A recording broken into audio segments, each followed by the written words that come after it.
Celebrating 10 years of award-winning car talk, it's the In Wheel Time Car Show.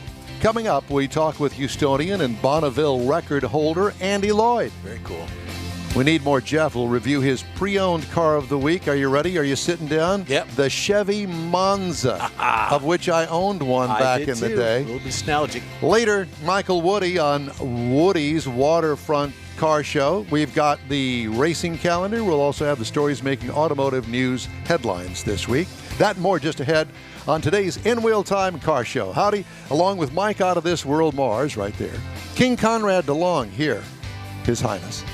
And then we have... We Need More Jeff. We Need More Jeff Zekin right over here. Before we get going, let me remind you that this segment of In Wheel Time is sponsored by Garages of Texas. Luxury garage suites. Put a roof over your ride.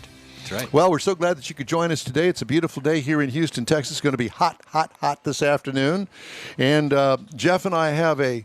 Did I take it? You took it back in the house. I took it back in the house. So Jeff and I have a special project that we're going to work on this weekend. I thought it was a date. Kind of a date. Okay.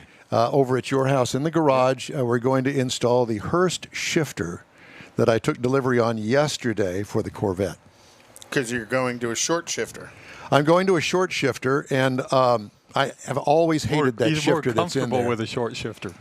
Yes. It's 16% shorter. It's not a whole bunch. The throws are 16% shorter. Yeah, but it'll make a difference when you drive the car. You will notice. Oh, I know. And I'm truly looking forward to it. You know, I never treat myself to anything, and I had real bad buyer's guilt after I ordered it. Yeah. And I came yesterday, and I'm still feeling a little bit guilty over buying this thing for the car. And once it's in there and it's working perfectly, which I know it will, I'll feel a whole lot better. If we're not back on next week's show, we're still in the garage. Yeah, we'll send help if you're not back. We'll have to push the car back over here to my house. There you go. Yeah, there's that. All right, so we got a lot to go with this Saturday, and I think we're going to start with a great guest. His name is Andy Loyd. Andy, good morning to you. Local guy, Houstonian. It's good to see you, and looks like we're in the shop there. Nice. Good morning. Yes, you are. This is my man cave, as they call it. It's actually my sanctuary. Are you a Houstonian by birth? No, I am Texan by birth. I was born in just below Fort Worth, Texas, and grew up all over Texas. My dad was in oil, and we were very nomadic. So I've been in Houston since 1990, 91. That's certainly long enough. But so we'll call you a Houstonian, and I'm proud of it. Yeah, absolutely. We love it here. So Andy is a Bonneville racer. And, you know, I don't believe that I have ever known a Bonneville racer. Well, now I can say I do. So I am honored to be in your presence. First of all, before we get going, how did you get into a car that you knew that you were going to prepare it to go out to Bonneville and make a run? That's the exciting part of the sport. Even my wife has brought that to my attention. She said, how can you work on a car all year, never get to drive it, get to Bonneville, put on your fire suit, and go over 200 miles an hour in a car that you haven't driven in over a year? I just tell her it's faith. Yeah. You know the car. Yeah, inside and out. Well, let's go back a little bit and let's talk about your passion for the sport, one, and when did you get into cars? I got into cars very young. I don't know. My dad always had hot rods as in the late 50s. I'm a product of the mid 50s, or mid to early 50s. Let me do a side note right quick. I got in, let me tell you about Bonneville. Okay. I believe I was 8 years old, and I was going to school in a little town called Electra, Texas, which is near Wichita Falls. And I had a school teacher named Mrs. Kamins, and she passed out these weekly readers that we would get. Do you all remember those? Very well. Oh, Yes, absolutely. we certainly do. I got my weekly reader, and I always look forward to them, but there was an article on Craig Breedlove. Oh, sure. Yep. And his quest to do 400 miles an hour. And that always stuck with me. And so I inquired with Miss Kamins about why would somebody want to build a car to go 400 miles an hour? And where is this Bonneville? It was in the article that Craig had built this car in his dad's backyard. He was in his early 20s, I believe. Well, Miss Kamins, instead of just sending me back to my desk, she said, go to the library and get Miss Smith to help you with information, find out who this guy is and where the Bonneville salt flats are. So I happily run down the hallway, which I remember getting in trouble for. I think I'm 8, but we didn't have Google, so we had to go through the Britannica. Oh, sure. The Encyclopedia Britannica. Miss Smith was very patient with me.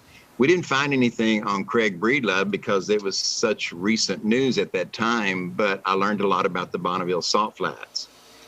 And there's just something about that. And so I went back to class, and Miss Kamins had me to stand up in front of the class and tell the class what I had learned. And I knew then that one day You'd never ask another question of your teacher because you didn't want to stand up in front of the class and tell everybody. And get in trouble. Well, usually I had to, I go sit up in the front corner, but I'm still mischievous. She was very kind, and I asked the question again, why is it that somebody would want to go 400 miles an hour? And she said, there are people in the world that have dreams and desires, and they put their mind to it, they can do it. Well, There you are. That's where you caught the bug. Exactly. that's it. Yep, stuck with you all these years. So, Yes, sir. well, that's awesome. And I assume that you've had a lot of street hot rods in your life that have kind of built yourself up to getting to Bonneville with a car that will go over 200 miles an hour. What kind of car is it that you have? We have 2 cars. I have a co-partner. I have a partner in the deal. This is our 53 Studebaker. Studebaker. Oh, yeah. Nice. Thank you. And it's powered by a 259 cubic inch blown Chevy small block. So I'm assuming that the 259 gets you in a specific class. That is correct. With the blower. Yes, sir. And that is that this? Have you stayed kind of in the same class through the years, or have you kind of moved it around a little bit? Well, we've pretty much stayed. A little background on the car. The car was built by Terry Hunt back in the late 80s and early 90s. The gentleman is out of California. He had run the car for several years, set several records with a larger engine. And then, as time would have it, he eventually sold the car, I believe, in the late 90s. And 2 Houstonians, Dale Ross and Leo Sands, had purchased the car from Mr. Hunt. And then they campaigned it for a couple of years. And I believe they each have a record with it. Oh, wow. And then in 2016, Gene McFadden and I acquired the car. And early in 16, and I actually, to learn the car, we took the car somewhat apart to see how everything worked and make sure everything was in good working order. In the middle of acquiring this car, we were building a 1998 Camaro that had a 369 cubic inch LS platform engine. Both of these cars produce over about 850 horsepower. Wow. Even though they're two different, the Camaro is unblown, it's naturally aspirated. Wow. But in 2016, I made my first pass. I qualified. The record at that time was 204 point something, some change. And I missed it by half a mile an hour as far as qualifying. So went back to pits. Yeah, went back to the pits, regrouped, checked everything, got back in line, and I made another pass. Now, unfortunately, or fortunately, the car had been in storage almost 4 years before we acquired it. So on my second pass, I qualified. I went 206 and some change, but I blew both head gaskets. And so we were through. Back to the pits. Yeah, because you got to make the return run for the record. Yep. Yeah, well, we went to impound, and so we have 45 minutes to get to impound. So I made the decision, I'm going to go for broke, and we went to impound. We discussed it. I had a talk with Mr. McFadden or Gene, and said, the engine's hurt. I want to go for this. So if it's okay with you, I'm gonna suit up again, and we're gonna go back out. And put a little stop leak in it. See if you can slow the head gasket power loss down. Actually, we drained most of the water out because it was pushing water out of the headers. Just ran it dry. Yeah. Oh, my gosh. Well, let's finish this story on the other side of a quick break here. We need to stop for just a few seconds and take a break. And I want to know more about the engine and how you tune something like that to get the horsepower out of it that you need to break the speed. So stay with us. Andy Loyd, Houstonian and Bonneville speed racer. We'll be back after this quick break. Garages of Texas offers first-class luxury garage suites to keep your collection in a safe, secure location with 24-hour access. You'll love your own private space that's developed with other like-minded enthusiasts in 2 Houston area locations, in Katy and the Woodlands.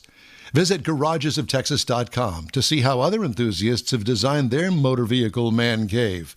But you need to act fast. These properties are almost sold out. Visit garagesoftexas.com for full details.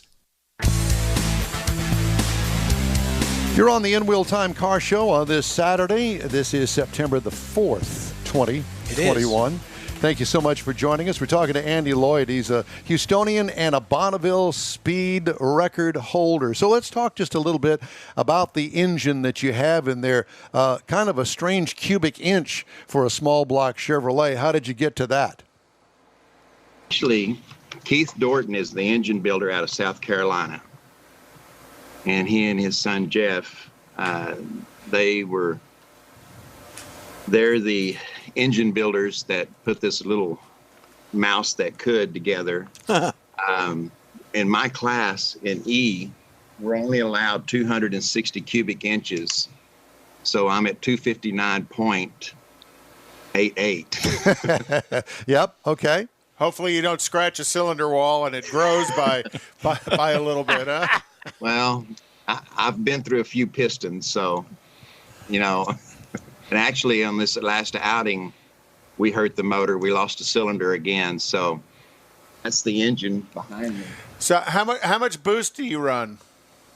Actually, I'm only running 18 pounds of boost. Only running 18 pounds. How do you boost. keep the head gaskets on that thing? Well, he blows them all the time. So on that, is this a Roots type blower?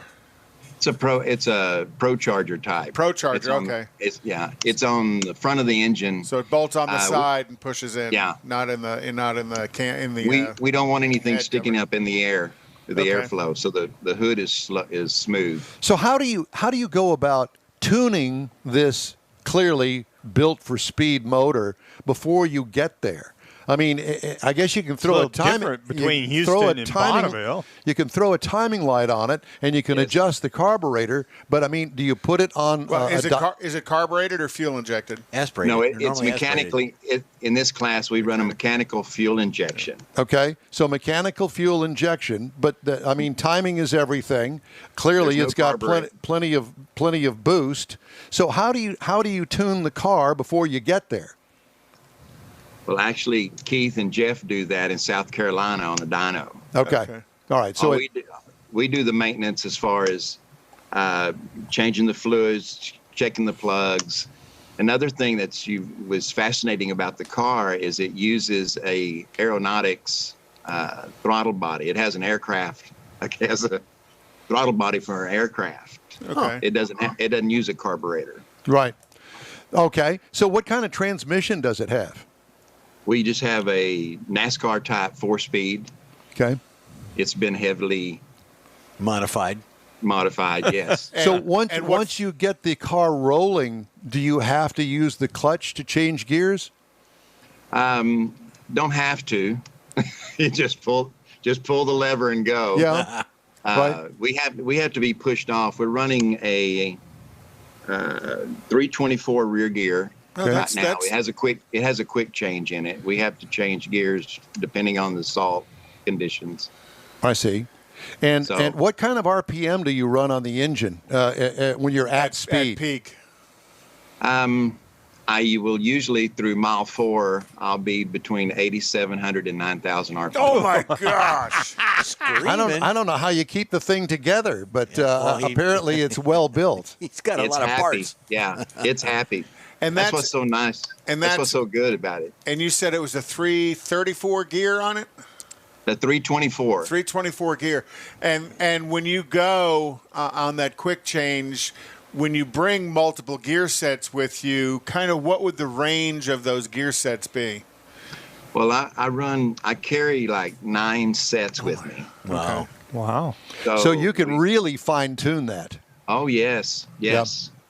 All right, now let's get to aerodynamics, if you will. Now, I realize that since you said it, that the car was really kind of built for the Bonneville salt flats. So what kind of aerodynamic changes did they make from the original stock body on the car to make it slick and smooth? Well, the designer, it's designed like a Coke bottle, and it has a long wheelbase. It's just long and long wheelbase, and it's low. And is this probably shave the door handles, things like that? No, I'm not allowed to. It's a stock-bodied car. Oh, wow. What modifications have you made since you've owned it? Actually, I'm so proud of the car because it's so iconic. It originally was called the Guam Bomb. The car came from Guam. Oh, wow. I have the paperwork on it that I got from the original owner. And I hope he sees this. He's cool. I've been in communication with him and his wife and his daughter. Neat. They're quite excited that the history of the car lives on. I haven't changed anything as far as how the car looks, because it deserves to. Well, and you see it is how it's been run all those years. And that Studebaker body is iconic to Bonneville. I think there's probably more Studebakers at Bonneville than there are on the street anymore, because that car, though it comes out of the 50s, that's a Lowry design car, isn't it? That is correct. That is a Lowry design. That it was so far advanced aerodynamically for everything else built in the 50s is why the car has been very much an icon out at Bonneville. So do you have to run at factory ride height, or can you adjust your ride height a little bit? The car is lowered for aerodynamics.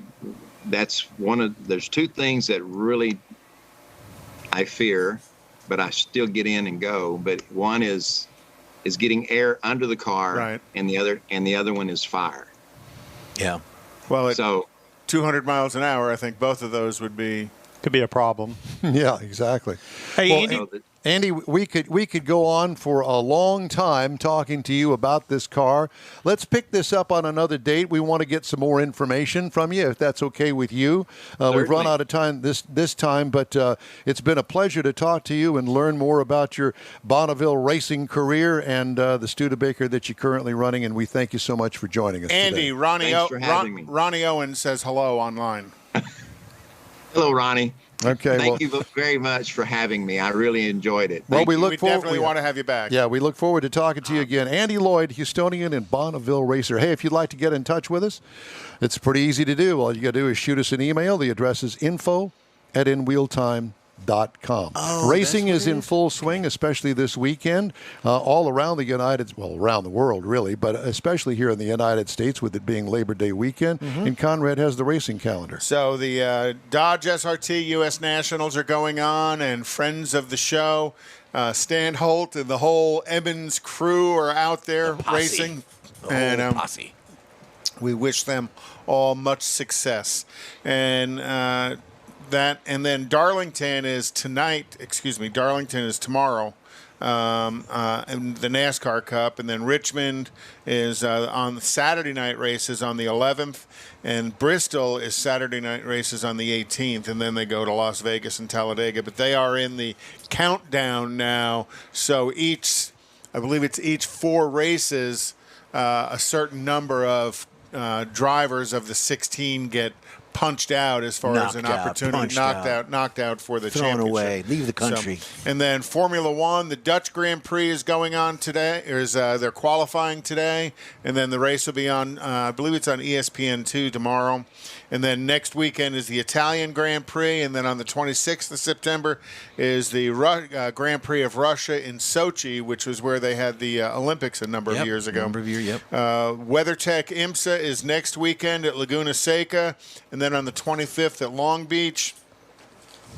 IndyCar is at Portland next weekend, and then they'll be at Laguna Seca on the 19th. But the big news is, if you're into NASCAR and you're in Houston, Texas, is next Saturday at Houston Motorsports Park is the second annual Truck Challenge by the Gulf Coast Racing Series, and they're offering a $10,000 first place paycheck, and $5,000 for second and $2,500 for third. So it's going to be great racing next Saturday out at Houston Motorsports Park. It's going to be packed. Come on out. It's going to be packed. Matter of fact, we're going to talk to Gina, Schild, Knowles later Gate on. opens at 5. $1 beers, $1 dogs, $1 Dawn. I'm in. That's it. All right, thank you, sir. It's time now for our car review of the morning in this hour, and Jeffrey Zekin does our pre-owned car of the week. That's and right. this week, ladies and gentlemen, drum roll, please. It's the Chevy Monza, of which I owned one that I bought out of the dealership way back in the day. Well, I'm going to take you on a little world tour of the Monza. Yes. I owned one as well. I had a 77, and it was the Spider. We'll have a picture of it coming up here. But the Chevrolet Monza is in a line of cars produced by General Motors. The nameplate can refer to 3 distinctive models, with the origins with each having been marked for a specific region, meaning the world. Chevrolet Monza first emerged in the United States in 1974, Don. Is that the one you had? I had a 75. As a subcompact vehicle, a 2+2 fastback body, sporty character, GM took the Monza name from the namesake submodel of the Chevrolet Corvair, introduced in 1961. The shot that you have up there is the one I had. With the Corvair being one of the most popular... Is that you in the driver's seat? No, that's not me. That's too much hair. So in North America, the original Monza was introduced in 1975, like we said, derived from the H-body rear-wheel drive platform. Which was, now let's get real. That is. The platform of this derived from the Chevy Vega. Wega. It's a Wega. But the Vega had advanced from when it originally came out as far as... No, it hadn't. Yeah, a little No, it hadn't. No. It included 4 and 6-cylinder engines as standard, offering the V8. Now, Don, you had the V8. I had the V8. V6. An anemic. It was 260 cubic inches, wasn't it? Oh God, it was awful. We're going to move on to the please, let's move on to the South American model, the second generation of the. Well, it's a world tour. The Chevrolet Monza emerged in Brazil in 1982, 2 years after General Motors. That's where they got the word Brazilian from. Well, yeah. 2 years after General Motors discontinued it. Unlike the original model, this model was a front-wheel drive based on the third generation Opel. It's an Opal for you. Featured a 6-cylinder engines. I want to talk about the one that I had. Well, the ones right in there, that the shots are there, are the Brazilian. Yeah, ones. I know. But They're go ahead. You can really talk about ugly. yours. No, continue on. Okay, well, and then later on, what you see there, that is the Chinese model. In 2019, Chevrolet Monza debuted in China on November 15th, 2018, representing the first time the Monza nameplate was used in China. It's a good-looking car. But here's the catch. The third generation of the Monza traditional compact-size sedan had a 2 turbocharged 3-cylinder engines. The generation of the Monza could be marketed in China, which was positioned one level below the Cruze. So you'll see in that picture the resemblance of the Chevy Cruze. But the Monza actually had quite a large, the original one back in the 70s, had quite a large following, and Chevrolet had seen quite a bit of success. Every time I drove it, the people followed me. Yeah, the police Particularly the wreckers. Yeah, but it had a pretty good success in drag racing because a number of people had run pro stock in it, and then as well as road racing because this became their leader in the road racing. If you get on the internet and look up or Google this Monza, not this Monza, but Monza in general, you will find a lot of hot rods, big blowers sticking out of the hoods. Oh, you find all that guy tubbed. on. So let me tell you my 1975 Monza story, Here if we I go. may. Sure. You ready? Yep. Got it. Brand new, right, from Richardson Chevrolet. And the very first thing out of the box, me and my friend Buddy, I was in a bowling tournament in Dallas. So off we went to Dallas for me to go in this bowling tournament. And it was in the wintertime. And guess what? Oh, that car the didn't heater work. didn't I was gonna work. say Oh, that. no. Froze to death all the way up there. Had to use a blanket for our legs and, in the lap. And, it was just awful. Just awful. And I worked on that generation car when I was a technician at Eskridge Olds in Oklahoma City. And Oldsmobile had their version called the Starfire. That was absolutely the worst car to try and put a heater core in because of where it was positioned and how you couldn't get to it. Especially, you said yours had the V8. V8. You couldn't. You ever tried to change the spark plugs in that car, you have to chop off your hands Oh, because yeah, you couldn't yeah, get yeah, the, right. yeah. Especially if it had AC. Going to the bowling tournament, you must have had frost on your balls getting up there. Probably something like that. Thank you so much for that. The In Wheel Time Car Show streams on Facebook, YouTube, Twitch, and InWheelTime.com. Podcasts are available on your favorite podcast channel. The In Wheel Time Car Show continues right after this quick break. Winning the highest sales satisfaction award among all luxury brands from J.D. Power in 2020 tells you everything you need to know about your Lincoln purchase from Bayway. Bayway Lincoln is where a premium buying experience is a priority, and you're invited to feel it yourself. This Houstonian-owned premier dealership is managed by Lincoln Stahl, a seasoned member of the Bayway family. If it's online, in person, or in your own driveway, Bayway gets you to the luxury level you deserve. Bayway Lincoln is on the Gulf Freeway at Fuquay, just inside Beltway 8. Visit BaywayLincoln.com today. Tailpipes and Tacos, Houston's premier monthly car cruise-in, returns Saturday, September 18th at 2 Loopy Tortilla Mexican restaurants in Katy and inside the Loop on the Southwest Freeway near Kirby. Tailpipes and Tacos is free and everyone's invited. You will see collector cars, hot rods, customs, magnificent originals, and resto mods at 2 locations. Cars from all over Southeast Texas cruise in and show off in a friends and family event at the Loopy Tortilla Mexican Restaurant on the Grand Parkway at Kingsland Boulevard, just south of I-10 in Katy, and inside the Loop on the Southwest Freeway near Kirby. Drag racer, car enthusiast, and Loopy founder Stan Holt brings you Houston's hottest cruise-in, Tailpipes and Tacos, inside the Loop on the Southwest Freeway in Kirby, and in Katy on the Grand Parkway just south of I-10, where you'll see the In Wheel Time Car Show. Get your ride ready, and we'll see you at the Tailpipes and Tacos Saturday morning cruise-in, September 18th, 8 to 11 a.m., weather permitting. Gulf Coast Auto Shield has moved to a more convenient location. Now you can visit John Gray and his staff of dedicated professionals at their new shop on the South Sam Houston Parkway between Belford and Airport in Southwest Houston. Gulf Coast Auto Shield is the best at paint correction and ceramic coatings. Clear bras and custom wraps are specialties that only Gulf Coast Auto Shield installs with award-winning accuracy, and all their services come with a warranty. Lamborghini, Aston Martin, Porsche, and Ferrari owners depend on Gulf Coast Auto Shield for their specialty services, and you should too. The in-wheel time Corvette and Cutlass have both been massaged by Gulf Coast Auto Shield, so isn't it time your vehicle visit their new shop in Southwest Houston? Call John Gray today at 832-930-5655 or visit online at gcautoshield.com. That's gcautoshield.com.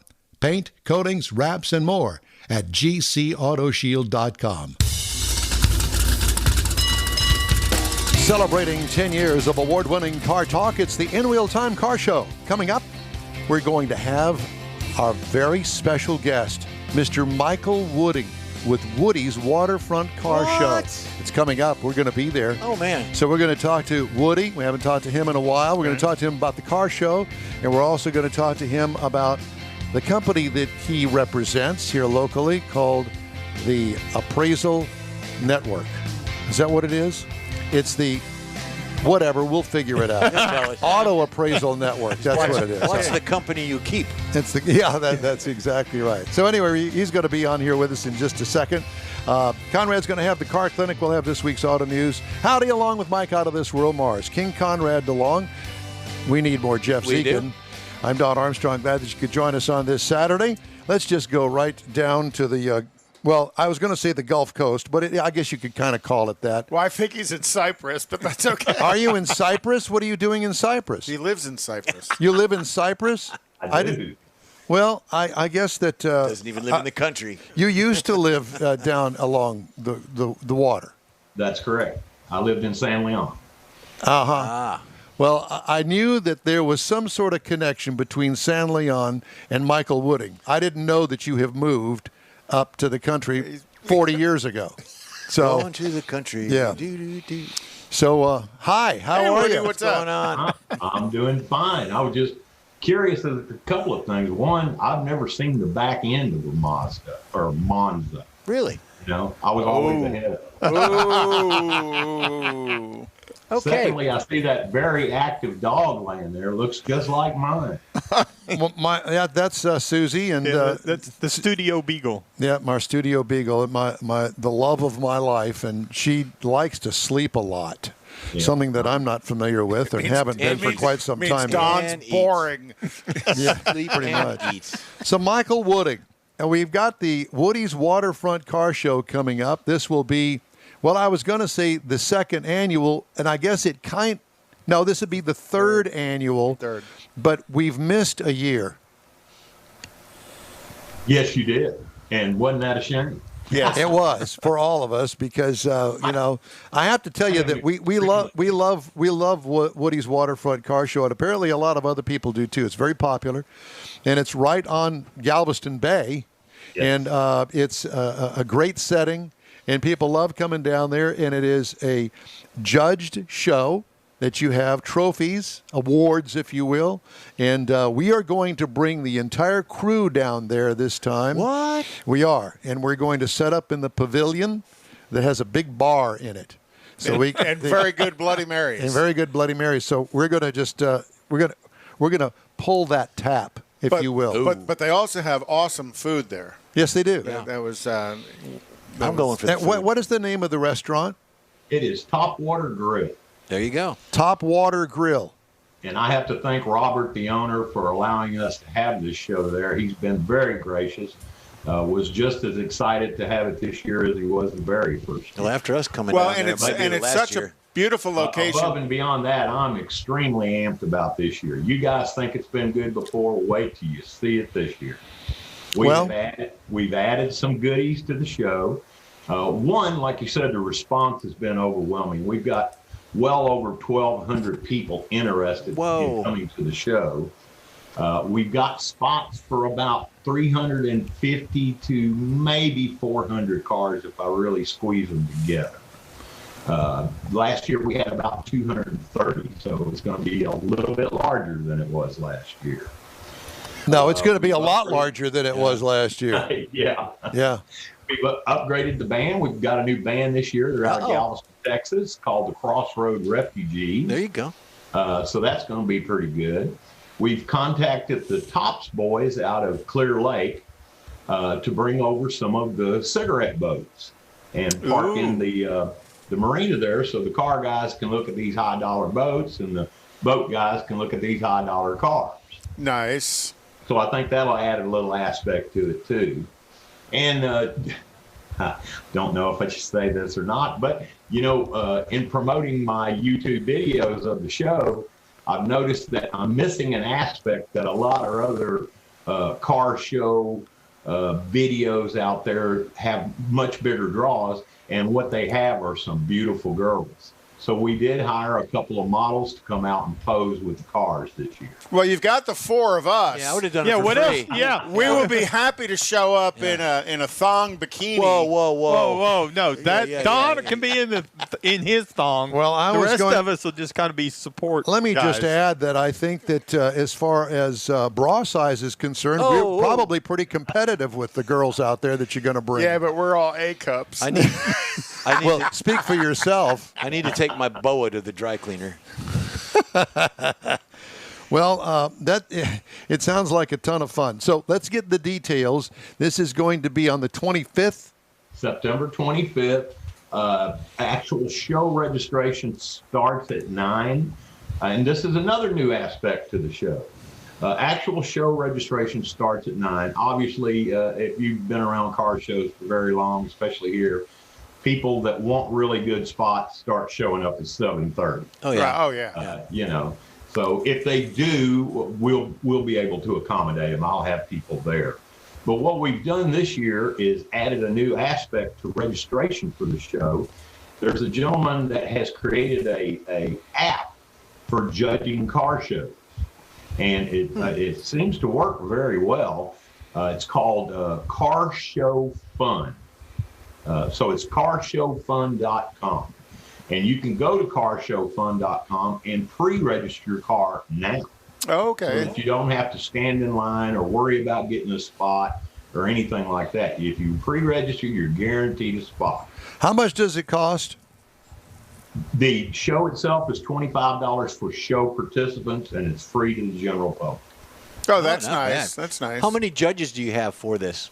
Well, with that many cars, we're looking at having 10 different judges this year. Nice. Okay. And Different some classes? People, getting some people from some quality spots like the Driver Source here in Houston that handles the classic Ferraris and Lamborghinis and that type of thing. So they're well familiar with those cars. We've got Micheal Kamins, which is a dealer here in town that deals with a lot of Corvettes and so forth. So he's real familiar with those cars. We've got mainly car people that will be doing the judging. So. And what time does judging begin if registration starts at 9? Judging's probably going to start right around 10 o'clock because the way this program works, you don't even have to pick a class for the judge. Now, everybody that signs in for the show will be put in a class. But as far as the judging goes, with this program, I can take a judge and just send in down a straight row of cars and say, judge every car on that row. Oh, okay. And he'll do it on the app in the phone, which downloads to the computer. Well, that simplifies judging. It'll show us, if we have ties for best of show or this, that, or the other. It gives us all that information so that we can go back and get this judging done in a timely manner. All right, let me ask you this. I was actually thinking about bringing my 20-year-old Corvette down there. Oh, boy. But I've seen that car. I know. And so do I. Yes, you have. So am I going to be judged? I don't want to beat out somebody that, I don't want any favoritism or not favoritism. I want to. Now your car has to go into the modified category, though, because you're putting a new shifter in. Yeah, and another $200 will get you to It doesn't get to go in the stock category. Now it's in the modified category. Whatever. I'm not going to. I don't care what category. What I would suggest for you, Don, having seen the car before, I would put it in by year. We did change the classes a little bit this year. We have specific classes for Corvette, for Mopar, for Mustang, and for one other, but Lemons. I can't think of it off the top of my head. So we moved all of those cars kind of out of the general judging, and then everything else is done by 10-year increment. Okay. Yeah. 1930 and pre, 31 to 40, 41 to 50. So I would think if with your car, if you put it in with the Corvettes, you're going to have some pretty stiff competition, and I don't think you'll have to worry about taking the trophy. Okay, well, good. Well, that's good. I mean, if you put it in by the year, you might have as a 2000 to 2010. Maybe some others won't show up. well, you never know. They'll be intimidated. So, okay, well, I think that I'm going to attempt to do that. That means that Mr. Z, somebody else is going to have to take all the equipment down there because for the broadcast, and I'll just have to take the Corvette on its own down there on a Saturday morning. Well, if you'll bring the Corvette, I'll bring the gear in the truck. And then Conrad is going to bring the Oldsmobile. I've got to get it out of the garage and get it fixed. You, Conrad? Excuse me? You had the car there last year, didn't you? Yeah. Yes, I did. Actually, I even won an award for it. Thank you very much. So this year, he's going to take it out, get it washed because it hasn't been washed in over a year. We're going to wash it. I'm sure that he will not clean out the trunk. We'll just be all happy that he gets it down there. I need to get the ignition switch done, but I've already started working on that. We could clean out the trunk down there. We could clean out the trunk down there. Yeah, there's not enough room on the. We could put it in the back of his. Anyway, but one of the great things about going to Woody's Waterfront is the car show is on the waterfront, so it's on that. It's like a little peninsula sticking out there. Yeah, it's a jetty. But it's right there on the jetty, so you get some beautiful background shots of the Gull or of Galveston Bay behind you, and they're not close enough so you can't see the tar balls. But it is a beautiful, beautiful shot of Galveston Bay behind you. Or if you turn around the other way, real nice shot of Topwater Grill, and if there's going to be some cigarette boats in there, that's going to be good. How come they haven't had to change the name of cigarette boats? Is that politically correct? Vape Don't boats. they need Change to become it to vape long, skinny boats now? Vape. Well, if you're out there, you'll. All right, so let's change gears here just a second. We'll get back to remind everybody about the Woody's Waterfront Car Show in just a second. I have to ask you, how are things going with the Auto Appraisal Network? I see you posting on all the time that business is booming for you. I mean, you have done more appraisals here this year than I think that you have in all the years past. I have, up to date, yes. Yeah, and you've done some pretty cool cars, too.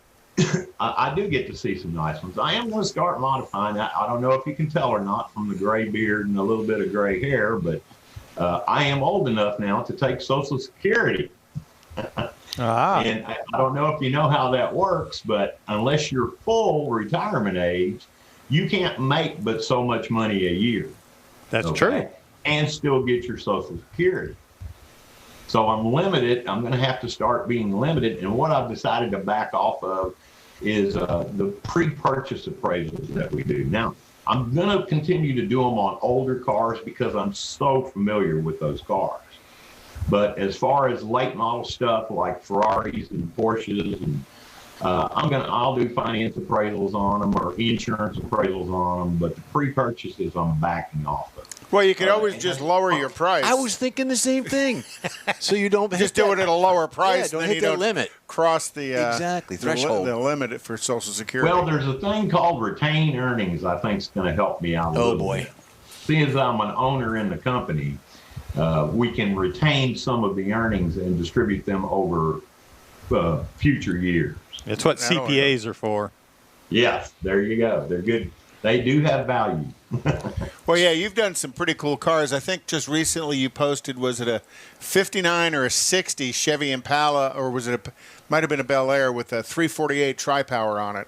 What a cool. Yeah, that was the maroon one. That was a 59 El Camino. Yeah. What a beautiful car that was. Yeah, that's a fairly rare car. They didn't make a lot of them, and the majority of them that were out there rusted to pot. So to restore one, you either have to find something fairly clean to start with or do a major amount of rust repair. Yeah, I was impressed that it had a 348 3 deuces sitting on it. Yeah, and that was factory too. Well, see, I didn't know if it was or not, but it was pretty cool to look at it. By the way, speaking of older cars, do you still have the Pontiac? I do. I upgraded it with some nice wheels this year, so it looks a little fresher. But yeah, it'll be at the show. Needless to say, I won't be a participant in my own show. Well, I have to tell you. Will be there. Yeah, but you'll have a good parking spot. Oh yeah. So it's a it's a two-door station wagon, and it is really, really cool. That's where I'll be hanging out. And the nice thing about it that I really like. What year is that thing? It's a 1956 Pontiac 860 handyman wagon. Yeah. Well, it's got LS1 in it with a 700 R4, Ford 9-inch rack and pinion steering. Tubbed out. Well, what I really like about it is the fact that it's a driver. Oh yes, yeah. I had show cars for years. I had one that I had for 4 or 5 years, a '93 Corvette, chromed out suspension, 4-stair induction, ZR1 wheels, Grand Sport fender flare. I mean, everything you could do to the car, I did. I had it color sanded, and I toured Oklahoma, Louisiana, Arkansas, and New Mexico with the car. After 4 years, I had 2,000 miles on it. Wow. That was just putting it on the trailer, taking it off the trailer, and putting it in the show. Okay? Maybe once in a while, drive around the block. When I sold that car, I couldn't remember what it was like to drive it. Well, I'm familiar with that, and I will never do that again. That's exactly what I said after I sold the '77 Corvette. I swore I'd never ever do a trailer queen again, because it's an awful lot of work and really no payday other than a good old boy pat on the back. Hey, car looks really Nice good. car, dude. That's about it. Yeah, no, I'm all over that. So the fun's taking it down the road and just watching the reaction of people as you drive by, because there's not a whole lot of folks driving out there today that were around in 1956. So well, and yours is very much of a unique car that you're really not going to cross paths with other places. No, there's only one other here in Texas that I'm familiar with. And one of the things I really like about that are, and I'm going to give it my phrase, are the luggage strap stainless steel straps on the hood that really give the car quite a unique view from the front. I don't know what they're called. Pontiac. Those are called Pontiac Waterfall. Pontiac Waterfall. So yeah, nice. It's very, very cool the way it sets the hood up as it's coming up behind you in your rearview mirror. Well, Michael, so where do we go to register our cars for the Woody's Waterfront Car Show? www.carshowfun.com. www.carshowfun.com. Woody's Correct. Waterfront Car Show coming up on Saturday, the 25th of this month. We look forward to seeing you, and I know that Mr. Mars has some work to do to make sure that we get our signal out so we can do our broadcast from the pavilion out there next to the bar. And I'll be signing autographs. That's a great spot, isn't it? Yep. Yeah, it is. It's a great spot. We like Yeah, it. And we're doesn't matter what you're doing when you're at the bar, it's a great spot. And we're going to claim it again. Woody, it's great to see you. Good to talk to you, and we'll see you here in a few weeks. I'll have you guys some show shirts ready by the show. Sounds good, man. Thanks again. Thanks. Hey, we'd love to hear from you. Just shoot us an email. The address here is info@inwheeltime.com. Time now for Conrad's Car Clinic. And Conrad usually has something interesting for us. Well, we're still on brakes this week. You know, we talked about brakes last week. Well, many people take their brakes for granted. The system often goes unnoticed and unmaintained until, oh my gosh, now there's a problem. You know, in Houston with the high temperatures and the stop-and-go driving, you know, the severe summer conditions can add up to much more stress on brake pads, rotors, even brake fluid. So with those factors in mind, let's talk about the 5 reasons your brakes make noise. Well, one of the noises it makes is, my brakes are squealing. Well, depending on when they're squealing is what's going on. If they're squealing while you're just driving down the highway at low speeds without your foot on the brake, generally that's an indication that the pads have worn out and the little squeakers are rubbing on the rotor, and that's designed in to identify the fact that you need to have your pads replaced. Most car brake systems do that. When you get to some of the high-dollar European stuff, they don't do that, but they do have an indicator on the dash that will warn you. Another thing to learn about when your brake pads are wearing out as the level of fluid in the rotor goes in the, there's a level of fluid in the master cylinder goes down, that generally means that your pads are wearing out because that fluid's displacing the width of the pad as the piston pushes in on the caliper. So that's a good indication. If the level of brake fluid's down and you're not leaking, you very well have have pads that have worn out. Another thing to be concerned with on your brakes is how often should I change my brake pads? Most vehicles in the 30 to 40,000 mile range is when it's time to get your pads replaced. Anytime you bring your vehicle into a quality shop, they should do a multi-point inspection. When they do the tire rotation and they have all 4 tires off the car, that'll give them an opportunity to do a brake inspection on it. And from there, they'll talk to you about the needs. And most of them are going to give you a wear. Green, yellow, red wear indicator of how much pad life is left on your brakes. Now, some vehicles last forever on brakes. Chevy trucks will go 120,000 miles on brakes, and that's driven a little bit by the type of material that they use. So make sure you're getting your brakes inspected on a regular interval. What if my brake pedal feels squishy? Well, if your brake pedal feels squishy, generally that's an indication that you have a fluid issue. And that fluid issue can be some moisture in the brake fluid or some air in the brake fluid.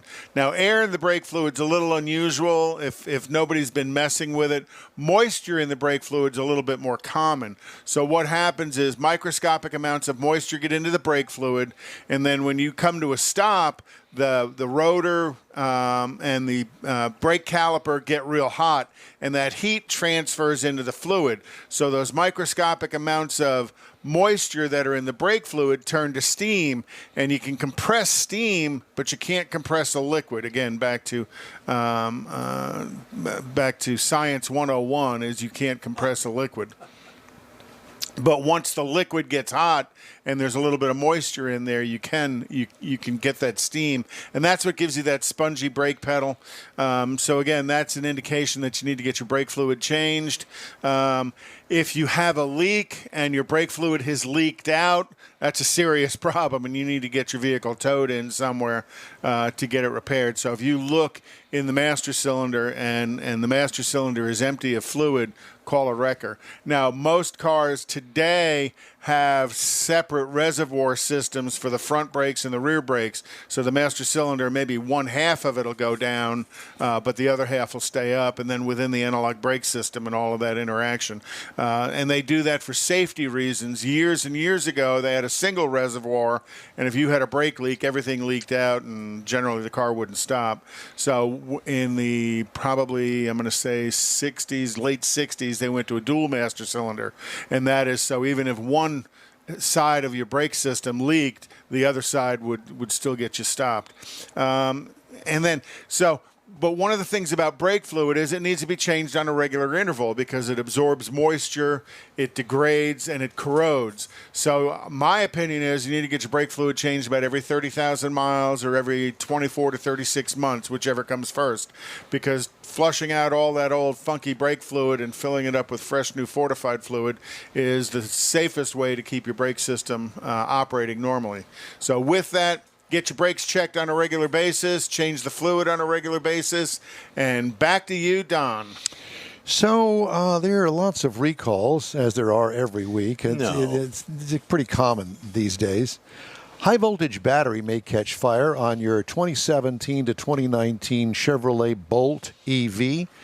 Don't drive it. Send it to the Chevrolet shop and let it sit there. Do you know they have absolutely stopped production on that vehicle because of that issue that they don't have resolved yet? Correct. Wow. The Bentley Bentayga, I know that you have one, the 2021 model year. It's being recalled because of ESC malfunction may cause loss of vehicle control. Oops. We actually do have a common friend that has one. We do? Stan. Oh, does he have a Bentayga? Yep. Oh, I did not know that. Well, and the only reason I know that is that's what they they hauled the queen of drag racing around in was a Shirley, and that's when I saw that they had the Bentayga. Cadillac XT4, Chevrolet Malibu, 2016 to 2021, rear seat belt retractor not secured properly. The Chevrolet Bolt, again, 20 to 22 model years. The battery is going to catch fire, so keep it outside or send it to your Chevy dealer. Park it way away from your house. Volkswagen Taos 2022. The fuel line connector may cause a fuel leak, which could eventually wind up into a thermal event. Side airbag weld stud may fail in your Ford or Lincoln 2021 model years of the Explorer and the Aviator. The Ford F-150 for 2021 front seat belt webbing is routed incorrectly. It's being recalled. Dodge Challenger for 21, instrument cluster malfunction, and in the Jeep Wrangler 2020, fuel supply line connector may leak. So those are your recalls. Oh, by the way, as far as the chips, the microchips and all of that, Ford Motor Company on Wednesday informed employees that it would be extending downtime for the nation's best-selling vehicle, the F-150 pickup, in scaling back production of some of its largest, most profitable models because of the ongoing semiconductor shortage. Automaker said in a memo that the truck side of its Kansas City assembly plant, where workers build the F-150 pickup, will remain down the week of September 6th. Truck production there has been idled the past 2 weeks. I don't know who it is that's breathing heavy in my ear, but I've now solved that problem. Ford's other F-150 plant at Dearborn Truck will remain on one shift the week of September 6th after falling to one shift this week. GM said it's going to cut output at its light-duty pickup plants this week as the global microchip shortage continues. Plants Fort Wayne Assembly in Indiana and Silao Assembly in Mexico are expected to resume production of the Silverado and GMC Sierra on September 13th. That's a ways away yet. So, and with that, that's our news for this hour. We've got more next hour, and we hope that you'll stay with us. We're going to take a quick break now. You are on the In Wheel Time Car Show. We all know about aftermarket and online parts stores, and each one has something to offer, but they don't offer original factory parts. That's where Bayway comes in. For original factory parts, visit the Bayway stores first. Give them a call or stop by. Bayway Chrysler Dodge Jeep Ram, Bayway Chevy, and Bayway Lincoln carry a complete line of parts for the do-it-yourselfer. Keeping your newer classic original means a lot, and you can count on these fully stocked parts departments to help keep it that way. Bayway Chrysler Dodge Jeep Ram, Bayway Chevy, and Bayway Lincoln, keeping it original.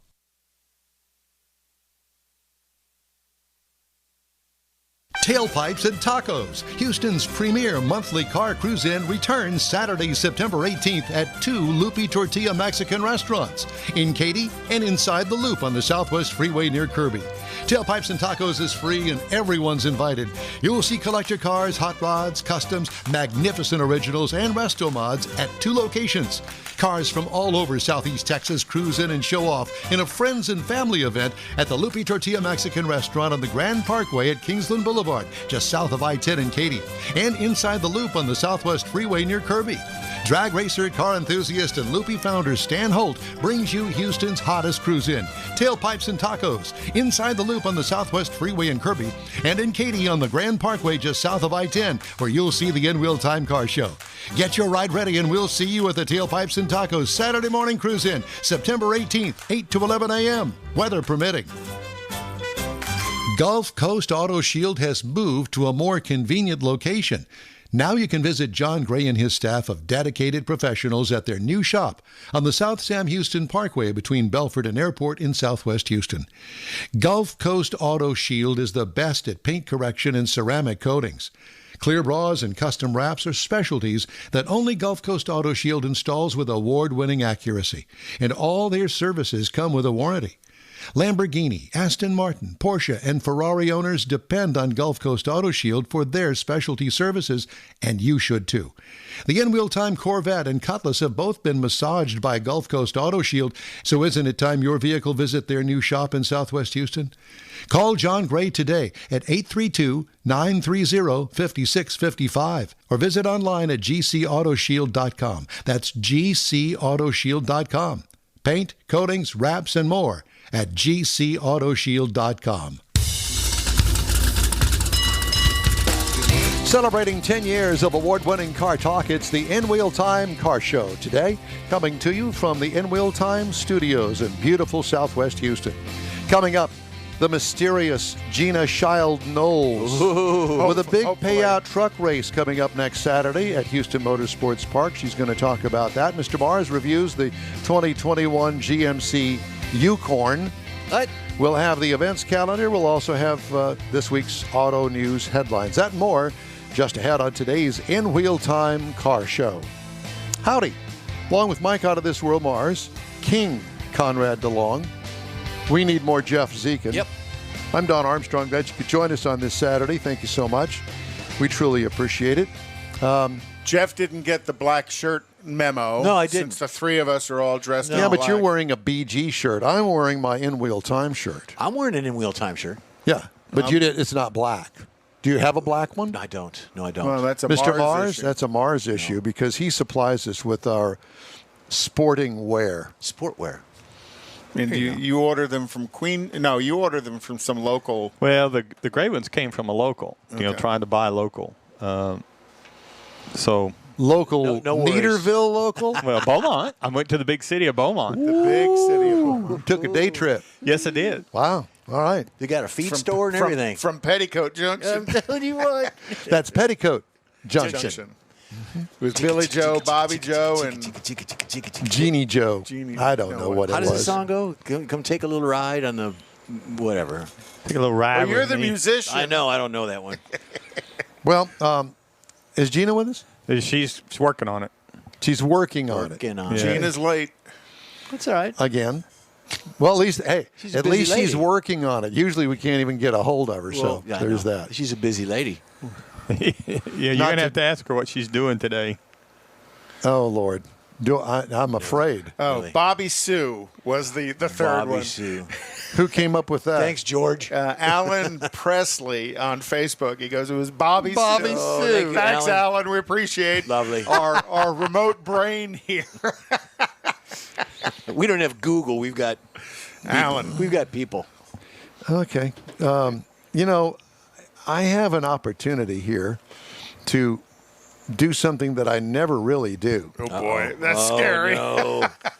While we're waiting Send for comments Her to- Highness to appear. Her Highness. Well, she's here. Well, She heard you. Well, now she's just going to have to wait. Okay. Now you have to wait, Now, Gina. yeah, Don's. yeah.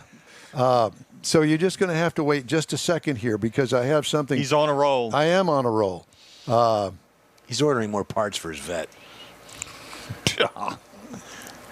But while we're waiting for Don, as But he's we're waiting on sitting Don. here- Let me just say this about that. And the fact is that I can only do one thing at a time. I can't think and talk at the same time. And that's why you don't chew gum. It makes it hard to walk. I've never been a gum chewer. Hey, See? remember the campaign we had to free Britney? Yeah. And it worked. I just want to let everybody know it did work. So. Oh, well, Did they great. free This Britney? is the Yeah, checkers game. that is great. Yeah, we did. We did. Did we? Well, they say that we did. I don't think that she's. There. There you go. The little train that is rolling down the tracks to the junction.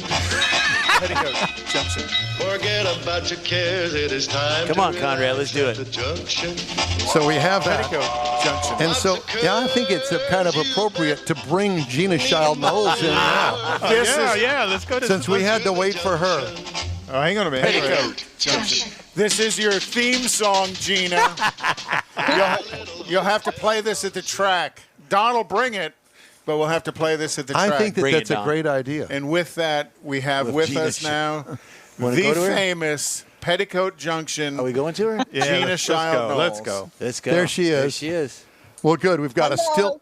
We got a still shot of your pretty face. That's So, 'cause so she's not moving very much. No. no, she's not moving very much at all. You're frozen. Why are you doing that? Because you didn't put your makeup on and do your hair this morning? I don't know how to get the camera to work, and I'm afraid to go back because I'm afraid I won't be able to get back in. Yeah, So, don't touch anything. Don't touch No. anything. We'll just go with this. We're glad you're with us. Yes, no kidding. Find the nearest 9-year-old. They'll How help in the you. heck have you been? Yes, true. Good. Very So good. the first thing I have to ask you is, how did the Mobile International Speedway go for as far as the Hurricane Ida? We got a lot of bands of rain and some wind. It was not bad. It just lasted a couple of days of rain. So no damage at the track. No damage. Luckily, the winds weren't bad at all. So, are you still over there, or are you back in town here?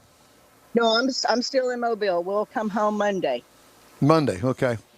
Yep. Well, she has to come home Monday because next Saturday is the big truck race. Truck race, the second annual truck challenge with a $10,000 to win purse. So, Gina, I have to ask you, how many entries do you have so far? Well, this is probably ridiculous, but I don't take pre-entries. I kind of get my finger on the pulse because I think that jinxes it. You know how racers are. Yep. Do things differently, but I know of a lot of new trucks that were being built. I've seen a lot of trucks that were sitting sell, people buying them. So I'm excited. Last year we had 26, and that was my guess. This year I'm thinking maybe 30 or 32. I hope. Oh, I don't know how the Louisiana, how they're going to be able to get out considering any of the damage from the hurricane. Right. Yeah.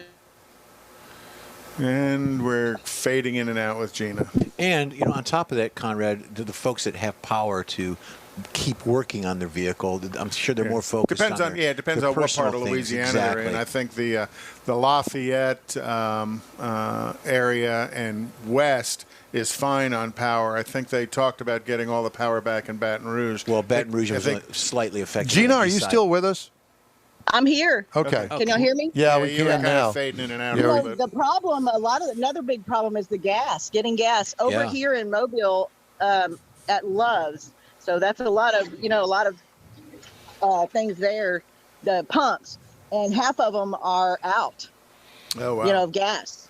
Yeah, they don't have any gas. Yeah. And everyone said that a lot of people are traveling from Louisiana, Mississippi out, have to travel far to come get gas. So that's what our concern is getting home. Where do we stop? So we might have to travel a little bit north and come back down. Well, make sure that you leave there with a full tank of gas and get on the other side of New Orleans. Leave with a full tank of gas, and if you have an opportunity, get a couple of 5-gallon gas tanks and I think that's what we're going to do. Take them with you so you can get through. Yeah. Is Bo over there with you? He is. He says hello. Hello. Tell him we said hello. And he said about the full tank of gas he's driving, it will be full. I would definitely get on the road on E and not think about it. Would be one. Yes, we've learned that about you. You're a big risk taker. Or you just get the Oklahoma credit card. Now, let me ask you. Let's go back to the race coming up here next weekend at Houston Motorsports Park. Is it strictly trucks next weekend? No, sir. It's our regular lineup. Oh, it is. Okay. Yes, the pro mods and everything. It's just the trucks will be the big feature for that night, and they'll be qualifying, individual qualifying. Oh, okay. So they're going to qualify to learn their starting position in the field. But are you going to have a full? So if 36 trucks show up, is that how many you're going to put on the track for the feature race? Well, no, I don't think we'll do all of them. That's a lot for that track. But that is Mason's call, our race director, Mason Micheal. So they're toying with a number. I don't know what it is yet. I kind of let him, pick it. So 36 will make an extremely full track, quarter-mile track. Yeah. Well, it's a 3/8 mile track. Yeah. Yes. Yeah. So, that's good. So everybody's got a actual number to hit when they get there. Exactly how many trucks are going to be allowed in, that's going to be up to the race director. And I'm sure as well, you may think that there's 36 today, but I'm sure that there'll be some no-shows, especially out of Louisiana with what they're trying to deal with over there. That you also have trucks that come from as far as Florida, don't you? We do. We have a few guys that come from Pensacola over there at Five Flags. Well, they come race with us. For $10,000, I'm not surprised that they're going to show up because that kind of a purse is going to draw. It's going to draw people from a distance. So with a 10,000, we have 5,000 for second and 2,500 for third. So are those? Advance likes to put the money on the winner, and racers like you to spread it out a little bit. So this year they said let's show some love for second and third too. So no, I think that's a good idea. Yeah. I think that's a good idea. So we can get the in-wheel time truck entered, Mike. Ooh. Yes, who's driving? Yeah, that's exactly right. So we'll have Mars there. He'll be at the back of the field. It'll be kind of like a school bus race. He'll be with the anti-pace car. Yeah, the anti-pace car. Yeah, the guy that kind of cleans up behind the horses. Oh, yeah. That's right. Race back there. The chase vehicle. All right, so let's talk about the rest of the field. Now, these are NASCAR-style trucks, correct? That is correct. Yeah. So big V8 motors in them, and they go really fast, and these guys don't hold back at all. If they've got to tear it up to get up to the front, they're willing to take that chance. They got the chrome That's horn right. to And you move you can- out of the way. If anyone wants to check out some of the races, you can go to the YouTube page. We still have a lot of them up from last year. I think last year's the first annual truck challenge, Texas Truck Challenge, is posted. It's just NASCAR Gulf Coast on YouTube, and watch some of the racing. Okay. All right. So let's talk about the other classes that you got. We've got the CarQuest Pro Modifieds. Yep. They're always a great show too. We have the Outlaws. Yep. Those are the ones that look like late models. We've got the Eco Stocks. NASCARs, I'm not sure if the NASCARs will be joining us. I know you like them, Don. I have not heard from them. And then, let's see, we're Outlaws, Eco Stocks, and the Lone Star Legacies. I like the eco stocks. Oh yeah, They're a blast. Well, that's where We're your going to have those in Mobile next year. that's where your entry level driver is going to pop in. That's right. You know, all That's you right. need is a helmet and maybe about $1,000 to go drive some beater, break all the glass out of it, kind of cage it out. Well, yeah, you got to cage it out. I mean, it's got to meet the qualifications to get in, but Well, you can also sit in the stands and when someone wins or you see one you like, you can go claim it. You know. claim it with claim cash. race? Yeah. Hold my beer. Watch What this. is it? $1,500? Man, we changed it. But what's the eco claim? I think it's 22. We had to raise it a little because of So how things are- $2,200. Inflation. I was that You know, close to having a race car. Biden has Well, and raised it's the race price of ready. everything. Listen, we can do one of those GoFundMe accounts Oh for yeah, you. yeah. See if we can get 2,500 because we need some gas. I want to buy the teal colored Oldsmobile Supreme that Yeah, you races would. in Eco You- Stock. you would. And the guy would probably happily sell it because it's usually around the back. And the other thing too, Gina, is that I think is a big draw is the fact that it's dollar beers and dollar hot dogs. And listen, 2 of those hot dogs and 1 beer for me, and I'm good for the night. Yeah, they're good stuff. $3. You're a cheap date. Yes, I am. He's been told that many times. And he's easy. He's cheap and easy. Well, and you know what I really like about it, I've been going to all the races now for a few years, and Gina, for some reason, says, well, you just get down there and you do the winter interviews, and she's kind of left me on my own to go down there and mess it all up. But I get down there and do the winter interviews, which I truly enjoy. But the crew that she's got out there at the track, Professionals. and Very top-notch. Yep, it starts with her and her husband Bo, and then there's Mason, the son, and he's the race director. So everybody is familiar with how things run out there. And then there is Denny, and he's the guy that does all of the inspections and makes sure everybody's on the up and up. That's right. And he used to race quarter midgets with my dad when they were, I think, like 5 and 6 and 7 years old. I have to tell you that I think it was the last time that I was out there, I said, I'm going to go and shake his hand because he used to race at Myers Speedway back in the day. Yeah. Yes, he did. And I went in there and I introduced myself, and he looked at me like, you're coming in here to introduce yourself to me? Well, hi, how are you? It's nice to meet you. I don't know who the heck you are, and it's okay. I mean, I was the kid up in the stand selling pops. yeah, 25 cents You ice cold watch, soda waters. Get out of my shop. Yeah. His uncle was M.J. Burton. You watched him race. Oh, is that? Don, Yes, remember? that's it. Yes, exactly. Yep. And so, it's a great family, and Gina's put together a great cast of characters out there that make this thing run, and it runs smoothly. And it's entertaining because between races, you guys are out there throwing stuff in the stands, getting the driver interviews. You know, it's not like you kind of sit there twiddling your thumbs between races. And there's you no have some activity in between. And there's no great big, huge, long, prolonged kind of intermission thing. Yeah, It's, there's no hey, downtime. man, let's get it on and get it over with. Y'all are making me sweat tremendously with this racer, superstition. Y'all are saying all this, and I'm like starting to sweat, thinking, "Oh man, we gotta hold it out." No, we're not gonna. So, are you going to have the CAF flyover again? We're working on that. We will. We still have that relationship. They had some changes going on this year, and I think the fuel pricing kind of hit them hard. But we're gonna have 2 or 3 man flyover this race. Well, maybe you can get Don to do his helicopter. No, that ain't gonna happen because I don't want to be working. Well, I want to be working. You don't have to be working. Just have them come fly over and show the crowd. No. It doesn't work that way, but thank you for asking. Well, Gina, I wish you would, Don. So do we. We want them to. We could tie a new real-time banner on the back of it. Like they do those little banners. No, that does not work with a helicopter, and I'm not getting in it with something hanging off the back end of it. Man. No. You apparently don't know how that works. Bungee drop. Let's do the stunt. Yeah. Bungee drop. Well, you have to have a race on Thanksgiving weekend, and you can do the turkey drop like KRP's. Right, bunch of frozen turkeys. And Bo can be Les Nessman on the ground. As God is my witness, I thought turkeys could fly. Sorry, Bo. Y'all are terrible. Oh, Lord.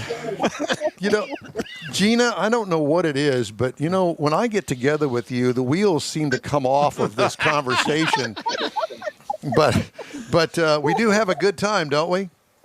Yes, we sure do. Always. And everybody have a good time when they come to the races next Saturday, because that is it's a great family event. It's inexpensive to get in. It's tons of fun, and you are geared for some kids as well. It's racing. Yeah, well. Who doesn't love racing?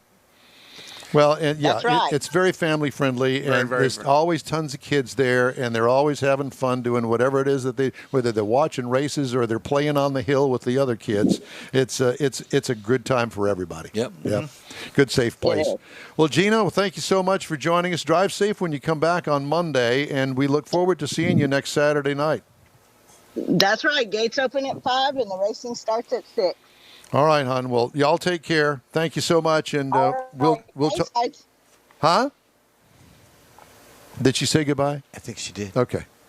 We're gonna. Yes, she did. Okay, good. good. With that. She did now. Hey, I guess it was the Petticoat Junction thing that got the thing off on the right foot. So is that Gina? Is that Gina Joe? Gina Joe. Gina Joe. And Bojo. And Bojo. Oh gosh, we're gonna. Hey, I want to remind you that you can always get in touch with us by and send your hate mail to info@inwheeltime.com. Time now for the events calendar, and I would imagine that the next weekend's race would be an event. Yep. On next Saturday on 9/11 is going to be the second annual truck challenge. $10,000 paid to the winner, $5,000 to the second place, and $2,500 to third place. Track opens up at Houston Motorsports Park. Track opens at 5. Racing begins at 6. Generally, you guys are kind of done and out of there and clear by 10 o'clock at night. Oh, at the latest. Yeah, well, I mean, that's where everybody's out. So generally, things kind of end around 9-ish or so. 9:30. So it's, again, very family-friendly. $1 beer, $1 Cokes, $1 hot dogs. It's well worth the trip. Load the family up and move to Petticoat Junction. Yeah. And then also next Saturday on the 18th is going to be the Cruisers Charity Show for the Lone Survivor Foundation up at Rudy's Barbecue on 249 in Tomball. Also on the 18th is Cars and Coffee in Beaumont, Texas. All right. Hey. Cole's Crossing Cars and Coffee at the park, and that's off Barker Cypress. That's on the 18th. And then again on the 18th is the Hot Wheels Legends Tour. Uh-oh. And that's an online event. I posted a link on our website. And then again, every Saturday night, Nifty 50s up at Grogan's Mill in the Woodlands. Kima Car Meet as well. And then tomorrow is Tomorrow is the Woodlands Cars and Coffee for a Cause. Starts at 6:30 a.m., goes to 10:30 a.m. And again, that's at 9595 Six Pines Drive in the Woodlands. All right.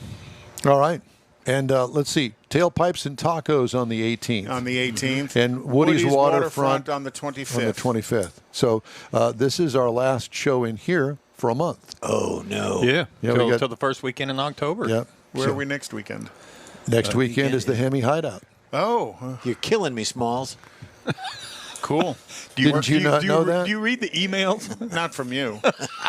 Neither does anybody else. He's got you blocked. Yeah, we just kind of do our own thing and let him over there in Neaterville do his thing. Black shirt notification. Yeah, it was in the same email as that. That's it.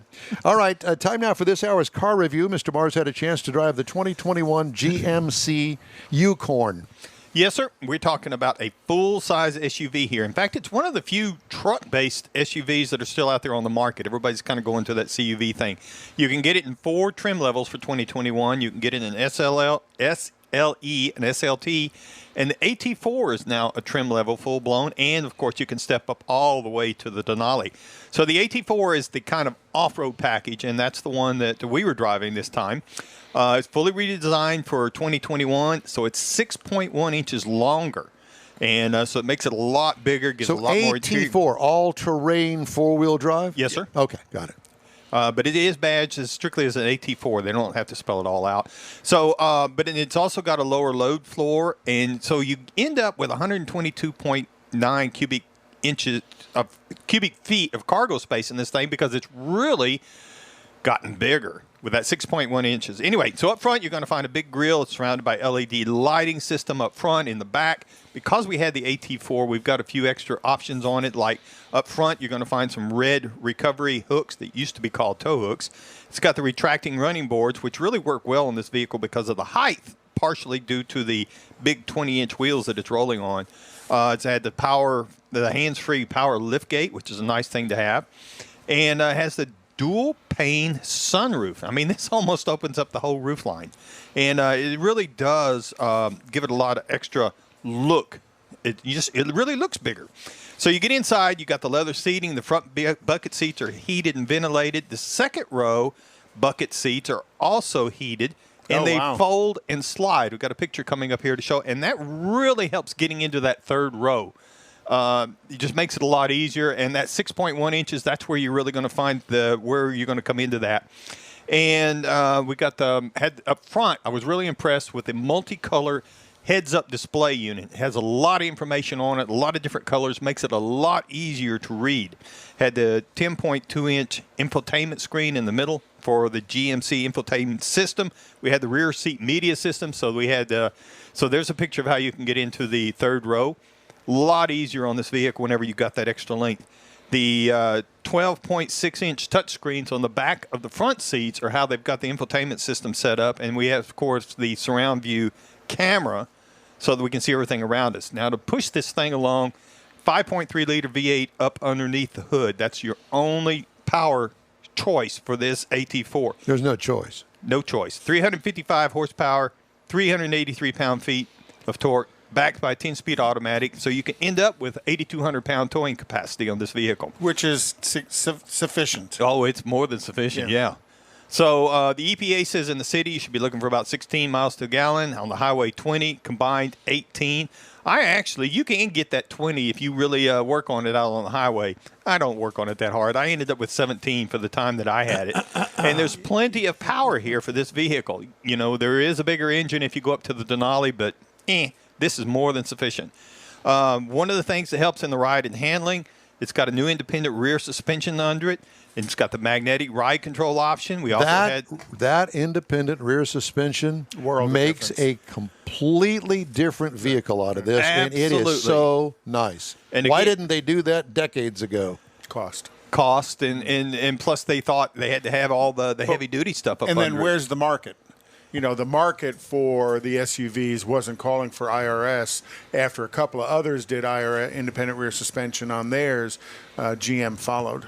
Well, and again, you got and you add into that the magnetic ride control and the optional air ride adaptive suspension that we had, and it really makes a big difference in the way the vehicle drives. That thing is awesome. And if you're looking for something to compare it to, you might look at the Nissan Armada that starts at $50,095. The Ford Expedition is up around $51,690, or the Toyota Sequoia that starts at $51,565. Those are all starting prices, my friend. Don't let that. They are starting, and you can get this particular Yukon. You can get it in a starting price of $51,995, so it's right there in that range, and then you start optioning up, such as the AT4 base price for the vehicle that we had, the trim level we had, is $64,800. And then you add a couple of more options on top of that, and you end up with an MSRP as tested at $74,960 for really. It is a big driving vehicle. Oh, yeah. You know, if you want big people and you want to put big loads in it. And this is the Yukon. This is the not Yukon. the Yukon XL. So this is not the largest version they have. That's right. This one's just 6 inches bigger than it was last year. Which is much larger than it was last year. Oh, yeah. And again, you really see that difference in the interior and getting into that third row. Well, I'll tell you, GMC is doing a good job because they're starting to offer more and more They've had packages available. So yesterday I'm driving up on the north side somewhere, and I pull up next to this truck, and on the back it says Harley Davidson. Mm-hmm. It's a Harley Davidson version, which would typically have been what brand? Ford. Yep. It's a GMC truck. Well, Harley Davidson would have been Ford and Lincoln. No, it was Ford sold a Harley Davidson branded vehicle. This was a GMC truck. It was a 2022 GMC full-size crew cab pickup truck that had Harley Davidson emblazoned across the back, wheels, branding from GM. So somehow GMC stole the Harley Davidson from Ford and is now selling a Harley Davidson branded pickup truck. Very, very good-looking truck. So I was quite surprised to see. I haven't seen that. I'm kind of wondering. Is it factory or is it aftermarket? No, it looks like it's factory because the badging and stuff is too perfect. I've taken a couple of pictures of it. Interesting. I'll show you it is after. interesting. I was very surprised. Well, Ford dropped that several years ago. Well, and the Ford Harley Davidson trucks were actually very cool because a lot of them had that supercharged engine. Yes, they did, and they had a very nice interior. Oh, very, very nice. Yeah. So GMC's moving up. We're trying anyway. Of course, they don't make them because they can't get the chips. Yeah, microchip shortage. Hey, the In Wheel Time Car Show streams on Facebook, YouTube, Twitch, and InWheelTime.com. Podcasts are available from your favorite podcast provider and available with the new version every day of the week except Saturday when we are live. The In Wheel Time Car Show continues right after this quick break. Let me tell you about a locally owned and operated group of dealerships called Bayway. Bayway owner Daryl Wisniewski is born and raised right here, and he knows Houstonians better than anyone. Bayway Chrysler Dodge Jeep and Ram, Bayway Lincoln, and Bayway Chevrolet are managed by Lincoln Stahl. And when you get to know these guys, you'll want to become part of the Bayway family too. Feel good that you're part of Houstonian-owned Bayway Chrysler Dodge Jeep Ram.com, BaywayChevrolet.com, and BaywayLincoln.com. Remember the name, Bayway. Tailpipes and Tacos, Houston's premier monthly car cruise-in, returns Saturday, September 18th at 2 Loopy Tortilla Mexican restaurants in Katy and inside the Loop on the Southwest Freeway near Kirby. Tailpipes and Tacos is free and everyone's invited. You'll see collector cars, hot rods, customs, magnificent originals, and resto mods at 2 locations. Cars from all over Southeast Texas cruise in and show off in a friends and family event at the Loopy Tortilla Mexican Restaurant on the Grand Parkway at Kingsland Boulevard, just south of I-10 in Katy, and inside the Loop on the Southwest Freeway near Kirby. Drag racer, car enthusiast, and Loopy founder Stan Holt brings you Houston's hottest cruise-in, Tailpipes and Tacos, inside the Loop on the Southwest Freeway in Kirby, and in Katy on the Grand Parkway just south of I-10, where you'll see the In Wheel Time Car Show. Get your ride ready, and we'll see you at the Tailpipes and Tacos Saturday morning cruise-in, September 18th, 8 to 11 a.m., weather permitting. Gulf Coast Auto Shield has moved to a more convenient location. Now you can visit John Gray and his staff of dedicated professionals at their new shop on the South Sam Houston Parkway between Belford and Airport in Southwest Houston. Gulf Coast Auto Shield is the best at paint correction and ceramic coatings. Clear bras and custom wraps are specialties that only Gulf Coast Auto Shield installs with award-winning accuracy. And all their services come with a warranty. Lamborghini, Aston Martin, Porsche, and Ferrari owners depend on Gulf Coast Auto Shield for their specialty services, and you should too. The in-wheel time Corvette and Cutlass have both been massaged by Gulf Coast Auto Shield, so isn't it time your vehicle visit their new shop in Southwest Houston? Call John Gray today at 832-930-5655 or visit online at gcautoshield.com. That's gcautoshield.com. Paint, coatings, wraps, and more at gcautoshield.com.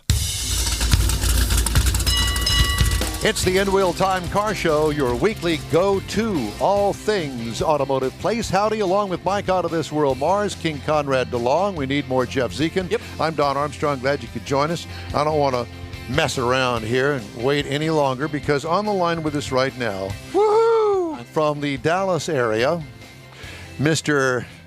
Yes, he smiles. Yep, there he it's is. the EVangelist, Richard Buzz Smith. Buzz, how are you, brother? All right.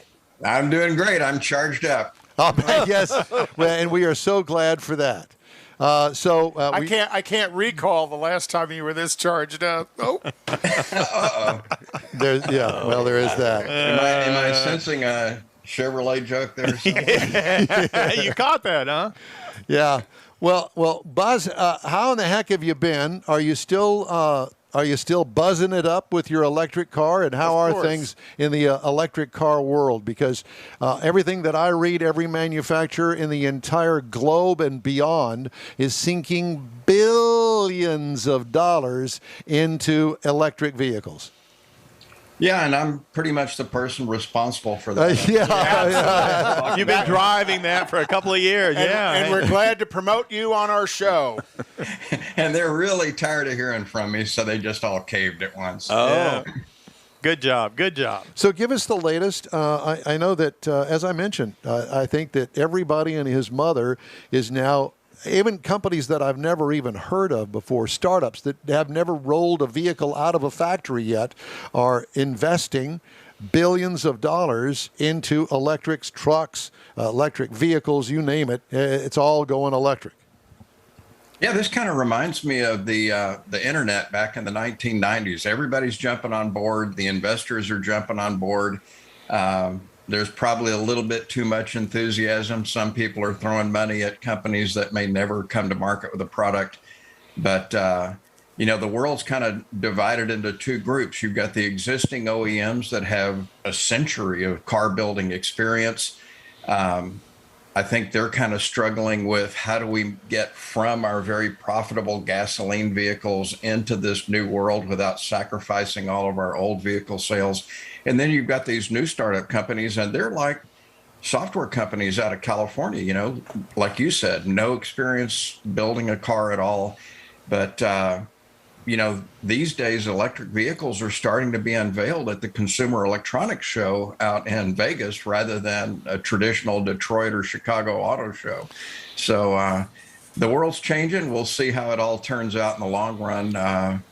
My big concern is our dealers going to survive this. The salespeople are actively trying to avoid selling electric vehicles, and kind of some interesting news there from your neighborhood. The Houston Auto Dealer Association and Evolve Houston have joined together to put on dealership sales training and management training, and they've asked me to author the course and deliver it. So I should be out in your neck of the woods within the next couple of weeks. All right. We'll start going through our first dry runs of it. Well, do you expect there to be an EV bubble? When you talked about how the growth of the electric vehicles is like the internet was and the tech industry was back in the 90s. Well, there was a bit of a bubble that happened there, a little overgrowth, and then the bubble kind of popped and everything contracted. Do you anticipate something like that happening in the electric vehicle market, considering how many newbies there are out there? Absolutely. Anytime you get Wall Street involved, there's going to be, it's basically legalized gambling. And so a lot of people that have some extra capital laying around are reading all the news, and they're jumping on board without really understanding what the value proposition is of each of the vehicles. And, some people are going to lose a lot of money. Some people are going to make a lot of money. Yeah. And I think just like with the internet, there'll be all new industries that we've never even thought of before that come into being. Who thought Amazon could go from being a bookseller to selling groceries even and delivering them to your home? So I think there's a lot of stuff that's going to happen that we can't even predict, but there's a lot of stuff that's pretty predictable. And as I've said on your show before, the big news is all the pickup trucks. I mean, they go into production this month is the first one to go into production. Tesla did announce a minor delay in the Cybertruck. It's not minor. It's an entire year. Well, yeah, but in the Elon Musk world, that's minor. Normally, he's 2 to 3 years behind the original promise. So we're still, in good Elon territory. And Ford has talked about doubling the production of the Lightning because they're seeing such high demand for it. Oh, they've actually announced that they have doubled production. Yeah. They went from a capacity of 40,000 to 80,000 trucks a year. And I don't know if I told you guys this after the Houston Auto Show, but we actually, at the Houston Auto Show EV area, we showed the Ford unveil on the screens live as it was happening. And the next morning, this guy was just standing next to me, and I was dressed pretty outrageously, so he knew I was somehow. You dressed outrageously? No. But, he knew I was somehow associated with the electric vehicle display, and he walked up to me and right off the bat said, I've always been against electric vehicles, but after the Ford announcement last night, he goes, my next vehicle will be a Ford pickup truck that's electric. See, you are to electric vehicles what Liberace was to grand pianos. I've got to come up with something like a candelabra that has to do with cars. If you guys can send me some ideas on that. You have some batteries hanging from it. How about a burning battery? Yeah. Oh, there it is. Now, on that note, let's go ahead and clear the air. Let's do it. Please do. One thing that I'm really excited about and proud of, since I'm a former GM salesperson, they're going to replace every battery pack and every Bolt EV or Bolt EUV ever made and start the warranty over at 8 years, 100,000 miles when they put that new battery in the car. This is customer service the way it should be. Yep. This is a new industry. We are going to hit snags. With the first gasoline engines back in the early 1900s, I'm sure some of those had some problems. But what I love to see is the manufacturer, and you need deep pockets for this. This is where the experienced OEMs will have the advantage. They have the ability to do something like this. Hyundai, by the way, has already done it with some Kona problems they had earlier. They replaced every battery. So as long as the EV manufacturers follow through on that backing up the customer, making sure they're taken care of, these are transient problems that are going to go away. I mean, how long have we had lithium-ion batteries in our cell phones and everything? We carry in our pockets that don't burst into flames. Well, and like I've always said is, endlessly, there's always going to be an issue when you build anything in this mass quantity. The quality of an organization is how they deal with it and how they serve their customer in resolving that issue. Yeah, and I'm really like proud of what GM did. GM's going to step up and do it right. All right. Can I go ahead and jump in here? Sure. I'm ready. Range, Bring it, baby. Range anxiety. And I know that since the last time that we talked, there have been many announcements here of late, companies that I've never heard of, startup companies, this sort of thing, that are working feverishly day and night to get charging stations all across the United States. Mm-hmm. And, it's going to be what we would call a slow roll. It's going to be much slower rolling out the charging stations than it is with the cars once they get microchips up and running again. So with that in mind, I have a story to tell you that was told to me. And just a few weeks ago, a friend of mine was at a stop, if you will, between San Antonio and Houston, and all of these people were lined up to get a fast charge at a place along I-10. And the wait was probably 4 hours. After I did the calculation, at 30 minutes worth of charge time on an electric vehicle, just using that, it would be 4 hours from the person that's 8 cars is 4 hours. At the end of the line, it would take, 4 hours for that person to get to the charge station and then add another 30 minutes. And I wonder if the people that were waiting in line actually knew when they bought the vehicle that they would be faced with something like this. You can't be that stupid. Well, I mean, like seriously, you have to understand that the car has a range, and that range is dependent on your driving style, and you have to get power along the way when you're making long distances, which is where you have to plan your trip. Well, I think that the issue is that they had planned the trip and they had planned this stop. What they hadn't planned for was the other 8 cars that were in front of them at the charging station. Who planned that stop? And why wouldn't they have multiple charging stations? They had multiple charging stations, and it was more than 8 vehicles. But, there were 4 being charged at the same time. Okay. And obviously not at the exact same time. So one would get 30 minutes worth of charge. They would move on. The next car would pull up. You understand how that works. As opposed to going to the gas station and filling up for maybe 5 or 10 minutes and you're on your way. And I'm not trying to put it down. I mean, it is what it is, but this is one of the issues that this person dealt with. You're shaking your head. Why? Well, it's just what you said just then. It's kind of funny because you do have this range anxiety fixation that you keep going back to. But, yes, he does. Well, and even you yourself had to plan charging stops along the way on your test trip that you did between Dallas and Austin and San Antonio and Houston and back to Dallas. So who does that? You have to learn how to do these sorts of things as opposed to, hey, we're going to go on a trip. We're going to do this circle around Texas for a few days and take the kids with us. Well, I got a gas station on every corner pretty much. I don't have to worry about that. Now I have to plan my stops. And when I get there, something that I didn't think of, when I get there, are there going to be other vehicles at the charging station getting a charge? I mean, am I off base on any of this? Correct me if I'm wrong. No, you're not wrong.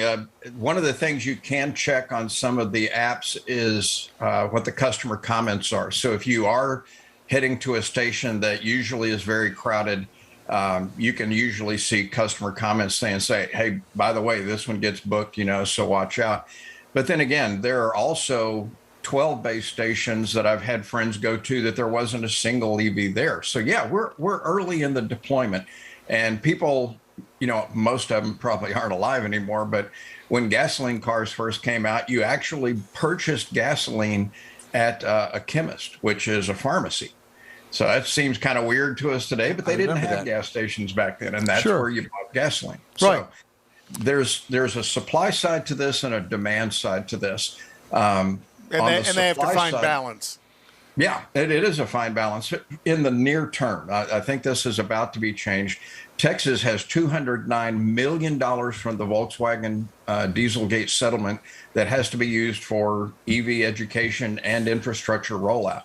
And there are groups like Texetra, of which I'm a board member, that's working with the state government on the rollout plan.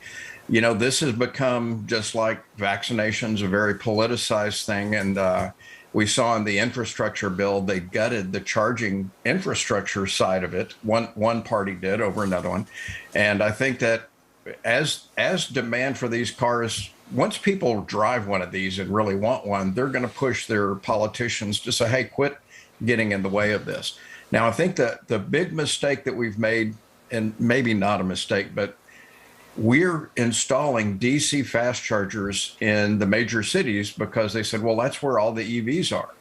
Well, if you're at your hometown and you have a house, you're just going to charge at home on a 110 volt outlet or 220. Absolutely, you don't care about DC fast charging. Yep. We do need them for people that don't have garages like apartment or townhome dwellers. But the big thing that's being missed, and this is on the supply side, is there is a huge opportunity right now for the smaller towns and cities along the interstates to install DC fast charging. And I'm not talking about, a single station. I'm talking about banks of 8 or 12 at a time, and to place these among groups of restaurants, have them all within walking distance. It's a time when hotels should be putting in relatively inexpensive level 2 chargers, because if you're going to stay there over at night, who cares if it takes 8 hours to charge? It's going to be happening while you're asleep anyway. Yep. So what we discovered on a trip that we took to Enchanted Rock, and by we, I mean my wife and myself, was that, one, we got over range anxiety. Even as sparse as chargers are out by Enchanted Rock, Texas, there was still one within 40 miles of us, and we went into town to have dinner one night and charged in Kerrville, Texas. But the cool thing was, when we went there for lunch during the day, they were smart. They put the DC fast charger right around some restaurants, but in the parking lot of the Kerrville Visitor Center. Now, all I knew about Kerrville growing up was there's apparently bus a company there, yep. because all the band trips, and yes, I was a band guy. All the band trips, it was the Kerrville bus company that took us there. And Peaches. So, once I got there, I found out there's an award-winning barbecue restaurant there. There is a phenomenal park that has kayaking on the river that runs through the middle of it. There's really nice paved bike trails. And the Nimitz James Museum. Craftsman headquarters are there, and you can tour their museum and store while you're charging. So a lot of things to occupy your time while the car is being charged instead of just sitting there. Yeah, I mean, that's what we were talking yesterday a little bit. And, it's and we've talked about it on the show. It's kind of like you change or you adjust your lifestyle. You still have to plan your trip. You have to say, okay, I can only go this far before I got to get gas. So now you're looking at it as to where I got to do the charging and where people have to adapt, like Buzz and I were talking about. When I was going to drive over here, I was worried about I couldn't get enough charge to drive back home in the last EV I had. Well, there is a charger that's not too far from here, and I could have took 30 minutes and gone down there and charged it and gone back home and got to where I needed to go, but I didn't realize it. I didn't look for it like I would for gas.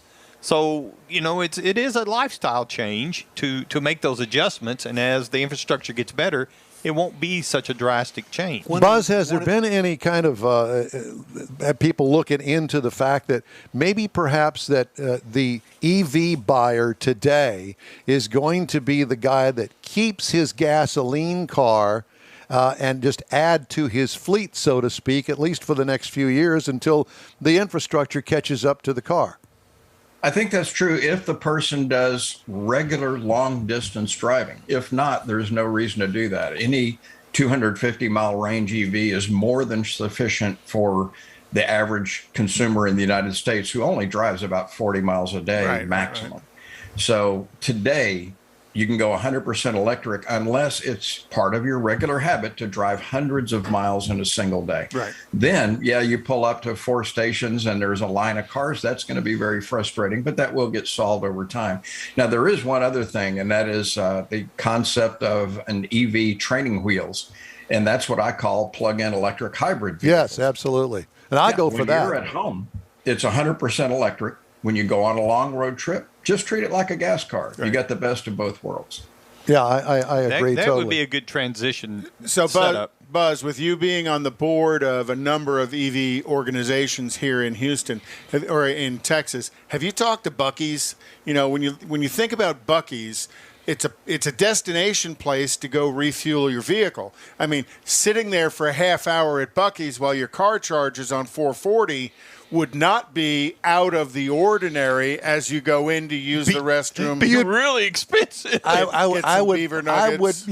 would plan on spending at least 30 minutes It'd be inside $100 stop inside the store, whether or not I was going to get a charge or not. Well, one of the things that you mentioned with putting restaurants by these charging stations, and Don mentioned traveling with the family, you got to have something for the kids too. You got to have like a little amusement park or some playground area. Buc-ee's would exactly. go into Buc-ee's. Buc-ee's. And think about these small towns. If they have a gas station on the interstate and say the center of town is 1 or 2 miles away from the interstate, they never see any business from that. The car pulls in, 5 minutes later it's full and it takes off down the highway. And drivers have gotten used to, and I was one of these too, that I would drive straight from Houston to Estes Park, Colorado. It was about 19 to 21 hours of driving before I had an electric vehicle. And all I cared about was the destination. And Mike and I, when we had our conversation, we both had the same realization, is that part of the enjoyment of road trips is actually enjoying the journey, not just the destination. Okay. And when I went to Kerrville, I found all these cool things to do. I discovered a really cool small town in Texas that I, without a doubt, when I'm in that area, I will visit Kerrville again. And I think that's the opportunity that these small towns have. So yeah, it can't just be just restaurants. If you're going to stop for a couple of hours, why not have it near movie theaters as well? Public parks, so the kids can get out and burn off some of that energy where they've been strapped into car seats all day. Let them get on the playgrounds and have some fun. If there's a lake or a river, let them put on their bathing suits, have some fun. Get back in the car, the kids nap for a while, and it's quiet, and mom and dad can enjoy the drive from there. Well, yeah. I mean, I'm coming over to your side slowly. He's on a slow charge. He's got the slow charge going. Yeah, exactly. But I have to tell you that one of the things that I have learned and what little experience that I have with EVs here, the 110-volt outlet, you might as well throw that thing away. That is. I disagree completely. I disagree completely. You did. And this is the reason. If you're driving 40 miles a day, the average American commutes less than that. The 110 charger will top that car off while you sleep at night. As long as you've got a full charge. Yeah, as long as you started from a full charge. And every day, even if you lost a little bit of range every day, let's say you drove 60 miles a day and you only recouped 30 miles of that, that's still going to last you a full week. And so the visit to the DC fast charger is like a visit to a gas station. Now, it's a longer stop, so you're going to want to have a restaurant nearby, a movie theater nearby, something like that. Or the grocery store. Yeah. But the cool thing is that 110 charger allows apartment complexes, which a lot have, the carports that have the lighting. So they've got 110 electricity there anyway. Instead of having to install a more expensive level 2 charger just because it's faster, why not put a bunch of 110 outlets and let the people use the 110 charger that comes for free with their car and top it off every night? Well, I have to tell you that one of the things that I did find just by mistake, I went to First Colony Mall here not that long ago and found, as I was going to a restaurant nearby, I found that they have a charging station right outside of Macy's, and guess what? It's a fast charger, and it's free, my friend. Wow. Yeah, and when's the last time you went to a gas station and go, oh, yeah, go ahead, fill up for free. We don't care. Well, yeah, and that's genius on Macy's part because they want you to spend time inside of there. Or at least in the mall. Buzz, and let me ask you a question. Do you see, as the market improves with different manufacturers, do you see the price coming down on EVs? One of our followers on Facebook posted a link, CJ Spencer posted a link to the Wuling Honggang EV that's selling for about $4,000 in China.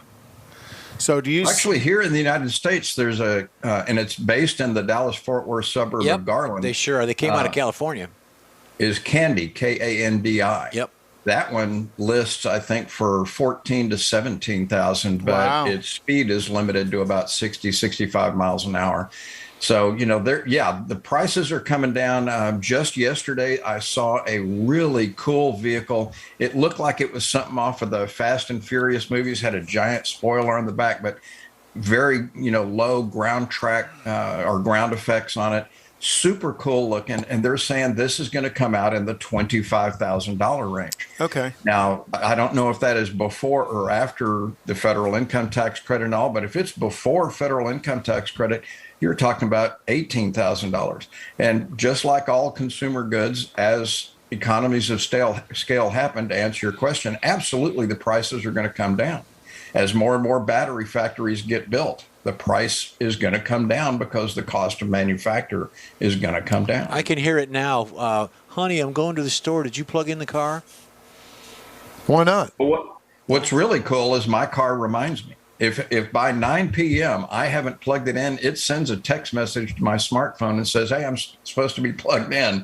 And so that way I can't possibly forget, and I've had it remind me. Unless, of course, you've had too many margaritas that night or something. There is no such thing as too many margaritas. Let's kind of take this to the next level when you look at batteries in phones. Now you have the phone charger that you don't plug into. It just radiates into the phone. You know, they're doing some of those inside vehicles.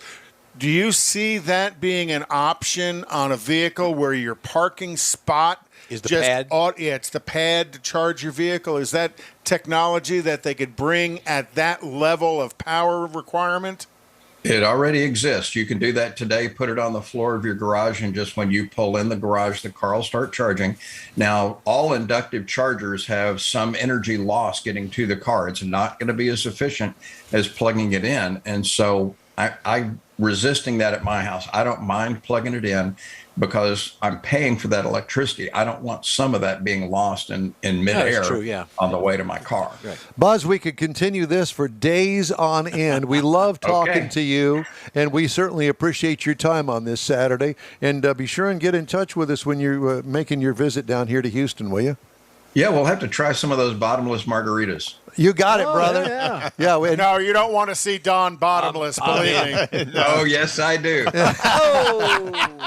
Margarita-wise. That's the only way, Don. Just margarita-wise. Buzz, we love you. Thank you, man. Thank you, sir. Have a good one, guys. You do the same. Buzz Smith, the EVangelist. Always a wealth of information. Some of the stories making headlines this week. Volume last month slid 2% at Toyota and 16% at Honda, with key nameplates posting notable sales declines. The chip shortage dealt another ugly blow to Ford, with sales off 33%. I flew over a Ford dealership up on the North Freeway here just this past week. I looked down there. There are no cars. No. There's no cars. The August SAAR, the SAR, the seasonally adjusted adjustment for the sales, a 2021 low of 13.09 million cars. The severe microchip shortage and other supply chain constraints that have plagued automakers for months have now ensnarled Toyota, Honda, Hyundai, and Kia, while dealing another ugly blow to Ford. Overall, U.S. light vehicle sales tumbled 17% last month. Morgan Stanley analyst Adam Jonas said Thursday sales were expected to fall 4 to 18% in August alone, based on estimates from Cox Automotive, TrueCar, J.D. Power, and LMC Automotive. Wow. Good luck on finding a car, and if you do, you're going to pay out the nose for one. Oh, boy. Just saying. Ram topped the industry in the J.D. Power initial quality study for the first time. Did you hear me? Yeah, first time. Ram. Yeah. While Stellantis stablemate Dodge landed in the number 2 spot after last year becoming the first domestic brand to lead the ranking. Good for them. Another Stellantis brand, Jeep, jumped into the 8th spot to give the automaker 3 brands in the top 10 in the 2021 they must ranking. Have chips. Congratulations. Auto dealerships in southeastern Louisiana in recovery mode still after Hurricane Ida lashed the region a week ago.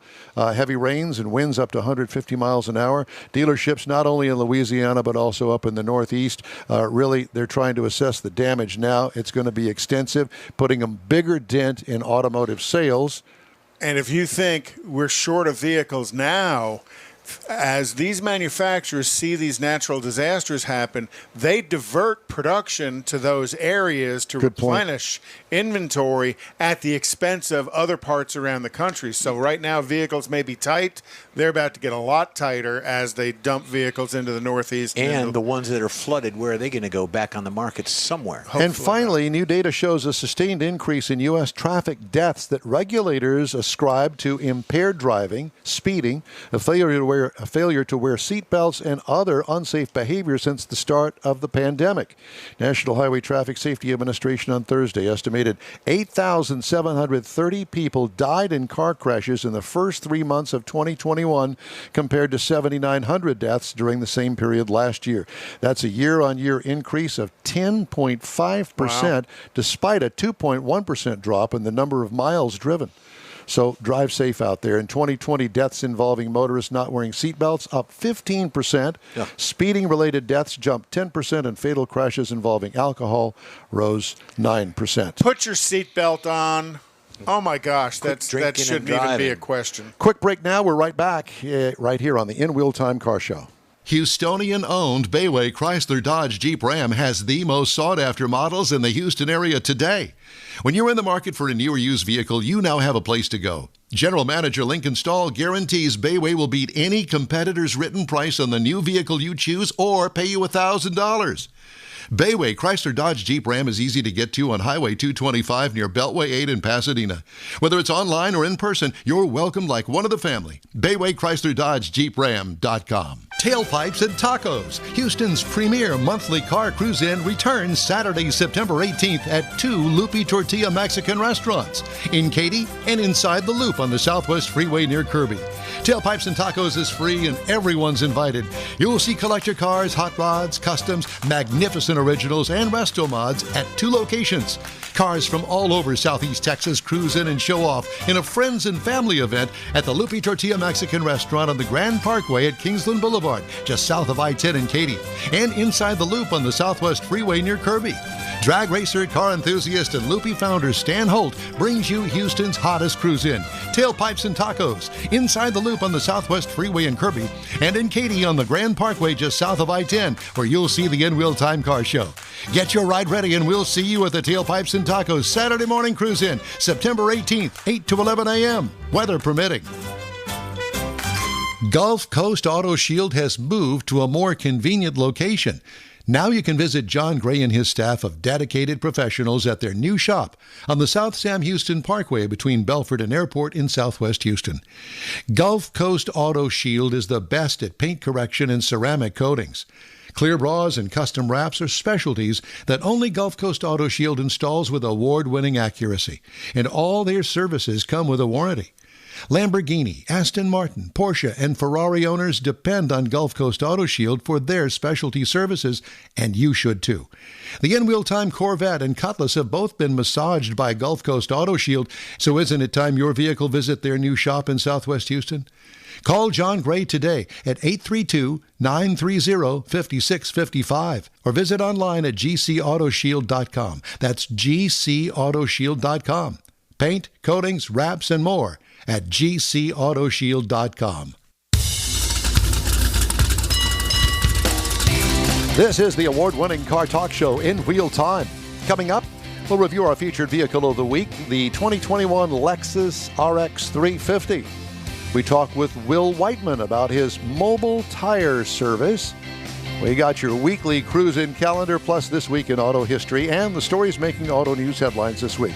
That and more just ahead on today's In-Wheel Time Car Show. Howdy, along with Mike Out of This World Mars, King Conrad DeLong.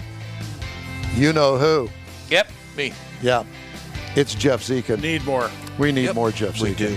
I'm Don Armstrong. Glad you could join us on this Saturday, and we really appreciate you taking the time out of your day to be with us, and we hope that we entertain you in a car kind of way. Woo-woo. Speaking of cars, you know, cars have to have tires. They all do. the time. Tires Yeah. make the car go round and round. I know a little bit about that. Yes, you do. So Will Wightman owns a company called Mobile Difference. Will, good morning to you, and thanks so much for joining us. Thanks for having me. I appreciate it. You bet. So when I say a mobile tire service, it's not that you just fix flats, is it? No, sir. Actually, we're basically the tire store on wheels. We sell tires. We bring them to your location, whether it be home, office, shop. We mount and balance the tires in our van on location. We use nothing but the best Corgi touchless tire changer and laser Corgi balancer. And it's extremely accurate. We guarantee no rim damage. We can do up to a 28-inch rim and a 40-inch mud tire in our van. I'm thinking donk. Donk, that's exactly what I thought when he told me that. Well, Yeah, we need some donks here. And the Corgi is the industry leader in touchless tire changing It apparatus. So what size van do you carry that in? Because that stuff ain't light.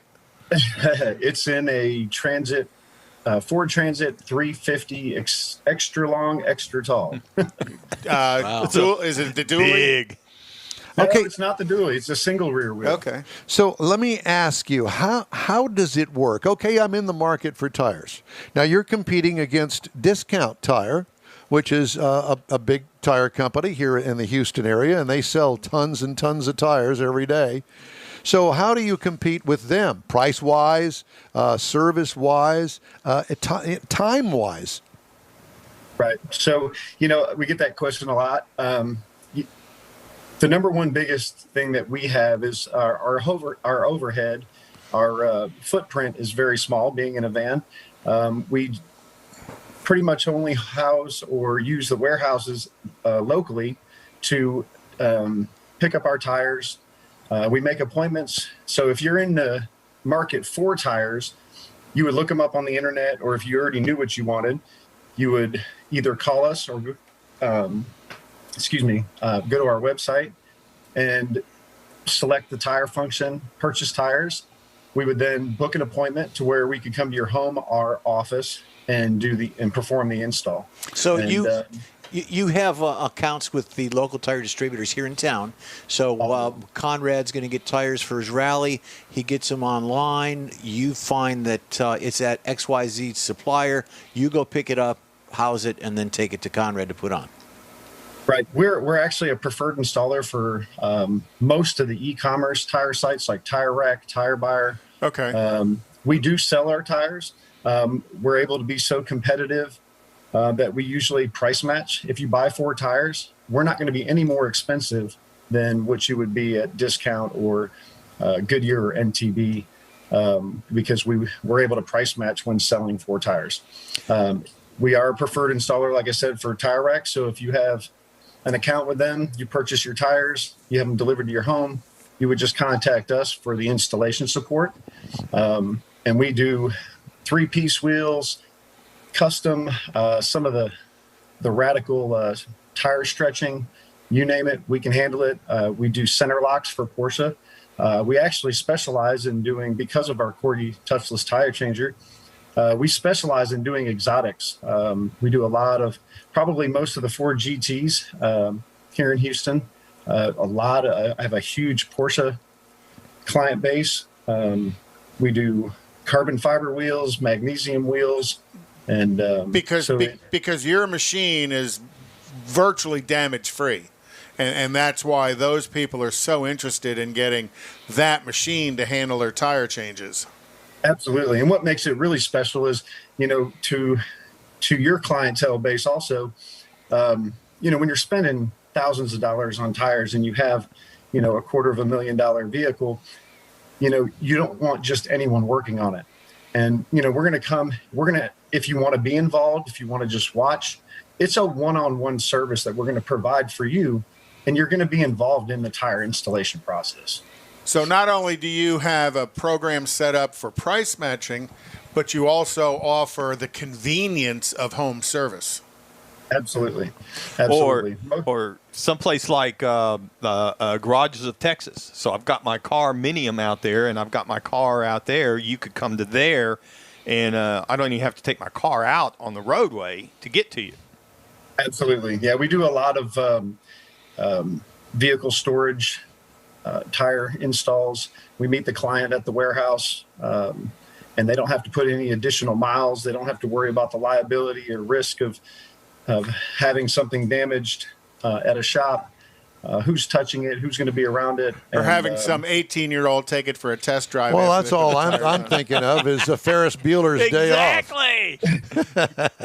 So the words right out of my mouth. Yep. Will, I have to ask you, okay, so I'm in the market for a new set of tires on my 2020, let's make it the 2001 Corvette. We'll just use that as an example. It needs new tires. I don't know what I want. Here's the size of wheels I've got on there. Can I call you and say, Will, you do the research. You tell me what you can do for me. Can I do it that way? Absolutely. With the internet, we have a database that we can pull up the year, make, and model of the vehicle. It'll tell us the recommended tire sizes that are on there, recommended tires, whether they're run flats. And then, I have clients that want to maybe go a little bit wider in the rear to get a little bit better traction. We do have a tire comparison and a tire size estimator that will give dimensions of tires to know whether or not it will actually fit. Yeah. Those are very increasing common the now. size of the Yeah. tire. exactly. Well, I mean, for instance, my Corvette's got custom aftermarket wheels on it, different sizes. I think it's 18s in the fronts and 19s in the back. Staggered fit. And so I would imagine that what I need to do is I need to tell you what kind of tires or what size tires I have on there now. Now, I really don't know that much about what's available out there, and I wound up. This is before I heard of you. Went to Discount Tire. And they had in stock in town a set of Michelin Pilot Sports, I think is what I wound up buying. And they were, I thought, $1,500 for a set of 4 was probably a pretty good price. And so you'll be able to match all of that. Yes, especially with buying 4 tires. Now, we're going to be a little bit more expensive when you're buying 1 or 2 tires, or if we actually are installing the tires that maybe you've purchased. Because we have to charge an on-site fee. Depending on where you're at in Houston, it varies. It's never more than an additional $50. But it's the convenience. It's you're never going to get, as you stated earlier, an 18-year-old young man or woman to do the install. I'm an owner-operator. My son works for me. He's 22. He's one of my helpers. But you're getting a professional installation. I have over 20 years experience with different manufacturers. Worked for General Motors, Porsche, and you're getting an ASC mechanic working on your vehicle, and that's what's going to make it special. That's really cool. I love the whole concept, and this city is certainly big enough to not only support you, but a whole fleet of you, if I could say it that way. Yeah. And if we would have known before you got your tires, I could have got a free set from him. Well, we could have had him right out here in the driveway. Exactly. And we could have watched him do it on the show. Well, thanks a lot, Mars. This is your job. Found him. Okay, well, what? Conrad needs tires. I need to replace my 10-year-old tires. Well, I was going to ask you, because you Rally. said you could do some up to 28s. Can you do, what do you got, 14s? 14s. Can you 14s. do 14s? We can do 14s. We can go down to 10 inches, the smallest that we can do. We can make you a lowrider. Oh, yeah. No. So you got But the as far as brand selection and size selection, you guys can meet anybody's need. Well, he's got the Bridgestone Potenzas for 120 behind him. Well, let me ask you this. Let's say, for instance, that I want to keep my 1962 Buick stock, and I want to, the only place I can get the tires is through Coker, because they're the only ones that make that outdated old tire. Yeah. And are you able to work with me on that? We actually have an account with Coker, all the tire manufacturers, matter of fact. If we can't get a better price, we're very honest. We're going to tell you can actually get the same exact price or better, because some of these e-commerce sites, when you buy the tire, they give you free shipping. Me as a tire wholesaler, they'll charge me shipping. So I'm very transparent. I really, I'm doing this to build an incredible name for myself. But at the same time, when you're spending thousands of dollars on tires, you deserve to be treated better. You don't need a waiting room. You don't need to be set to the side. And it should be a huge discussion. I mean, tires are the number one thing that keeps you connected to the concrete. So it's an important decision, and it's a lot of money spent. And, we like working with our clients, whether we go with Coker, Tire Rack, Simple Tire. Anybody. Yeah. So you could go to a brick and mortar store and sit in the waiting room for several hours. Well, or we can call you and sit in the driveway and drink beer and talk to you. Oh, now you're talking. Yeah, that happens quite a bit, and I get a kick out of it. I love helping people. I love the automotive industry. And you love beer. Yeah. So I don't drink while I work. I understand. But what I do love is the personal connection that I'm building with my clients, and on top of it, I have the opportunity, because my client base, I have a lot of exotic car owners that and I see beautiful pieces of art every day, and it's just very exciting. Do you prefer it's a difference from? Go ahead. Did you prefer just going to the site and doing the labor, or do you prefer rounding up the tires loading them up and taking them? Or you just prefer the labor side, just going to someone's business and house that already have the existing tires? It's either way. When somebody calls the same day, if they already have the tires, that's pretty helpful. If we're able to plan ahead and work with someone's schedule, we would order the tires and maybe plan a couple of days out.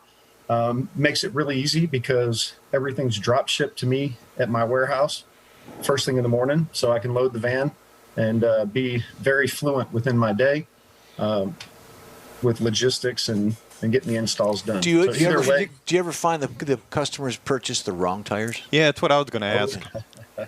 So what we do ask is we ask for photographs to make sure that the tire size.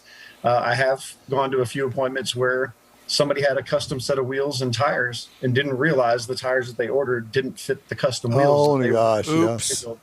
And so when we get there, we have to absolutely do a check, because the last thing I want to do is try to put a 17-inch tire on an 18-inch rim. That's a little hard. It's a little hard to do. Yeah, airing them up would be a little difficult, I think. Yeah. And we also provide TPMS service, so we diagnose and repair that pesky light on the dashboard that blinks when your tire pressure goes low or if the sensors go bad. You reset those when you do that, though, right? You have the we reset them when we do a tire installation, but we do get calls daily about a concern of a tire light on. We go out, the sealed batteries that are actually in the transmit, the sensors. They only last a few years. On average, I would say 5 to 6 years. So as vehicles age, they start triggering the light and they can't be reset. And so we do a lot of TPMS service and repair also. So do you have to change out the TPS completely? Yes, in most cases. Yeah, because the batteries are not serviceable. Right. Correct. Yeah, and we would have to dismount the tire, replace the valve stem, which usually has the sensor on the back of it. Yep. And we do aluminum valve stems, rubber valve stems. We have everything in stock on the vehicle for all makes and models, so we're pretty handy to have around. Well, I'll say, dang it, I wish that. Thanks, Mars. Well, I would love to have watched him put them on the Corvette. I know, really me wish too. We'd have known. Yeah. Well, he said 5 to 6 years on a TPMS, which is about the same lifespan of the tire. 5 to 6 years. Yeah. Yep. Did they plan that? I don't think so. TIA, Tire Institute of America, says that 5 to 6 years is right. The max age of a tire, especially with our climate and the heavy sun impact and ambient temperature. Depends on where you're at, because the RMA, the Rubber Manufacturers Association, also say the same thing. I think they're kind of in cahoots. So, Will, how do we schedule with you? How do we learn more about what you do, where you go, and tires of services that you offer? So we are on Facebook, Instagram under The Mobile Difference. And, The Mobile Difference. The Mobile Difference. And we posted a link on our Facebook page to you, directly to you guys. Right. And our website is under construction, and I should have it launched by Monday next week. Good. We'll be checking. Yeah. There'll be a test on Tuesday. All right. Well, and in the meantime, do you have a mobile number for folks to call? Sure. Absolutely. It's 832-510-7177. We are open Monday through Friday from 8 to 6. We do have after-hours appointments available upon request, and Saturday from 9 to 1. We do a lot of fleet work. We deal with a lot of big logistics companies. We do after-hours servicing for companies. We don't just service the average Joe or car enthusiast. We also do big fleets at nights and in early mornings. So what am I? So am I the average guy, or am I the car enthusiast? No, you're the annoying. Y'all are all car enthusiasts. Do you have the annoying guy category in there? Because that's what I would fit in.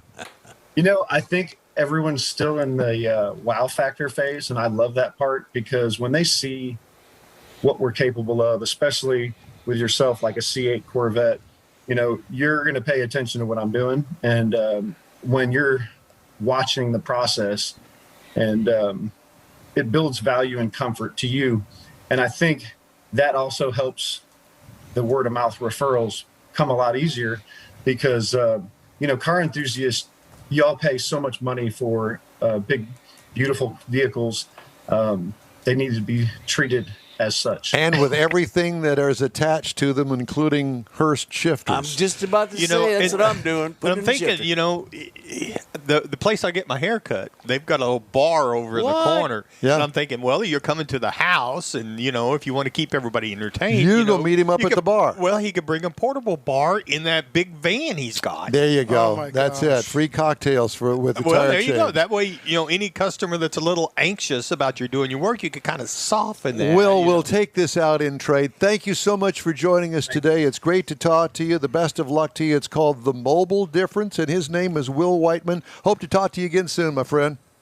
Thanks for having us. Appreciate it. You bet. Thanks. Hey, if you'd like to get in touch with us, shoot us an email. The address is info@inwheeltime.com.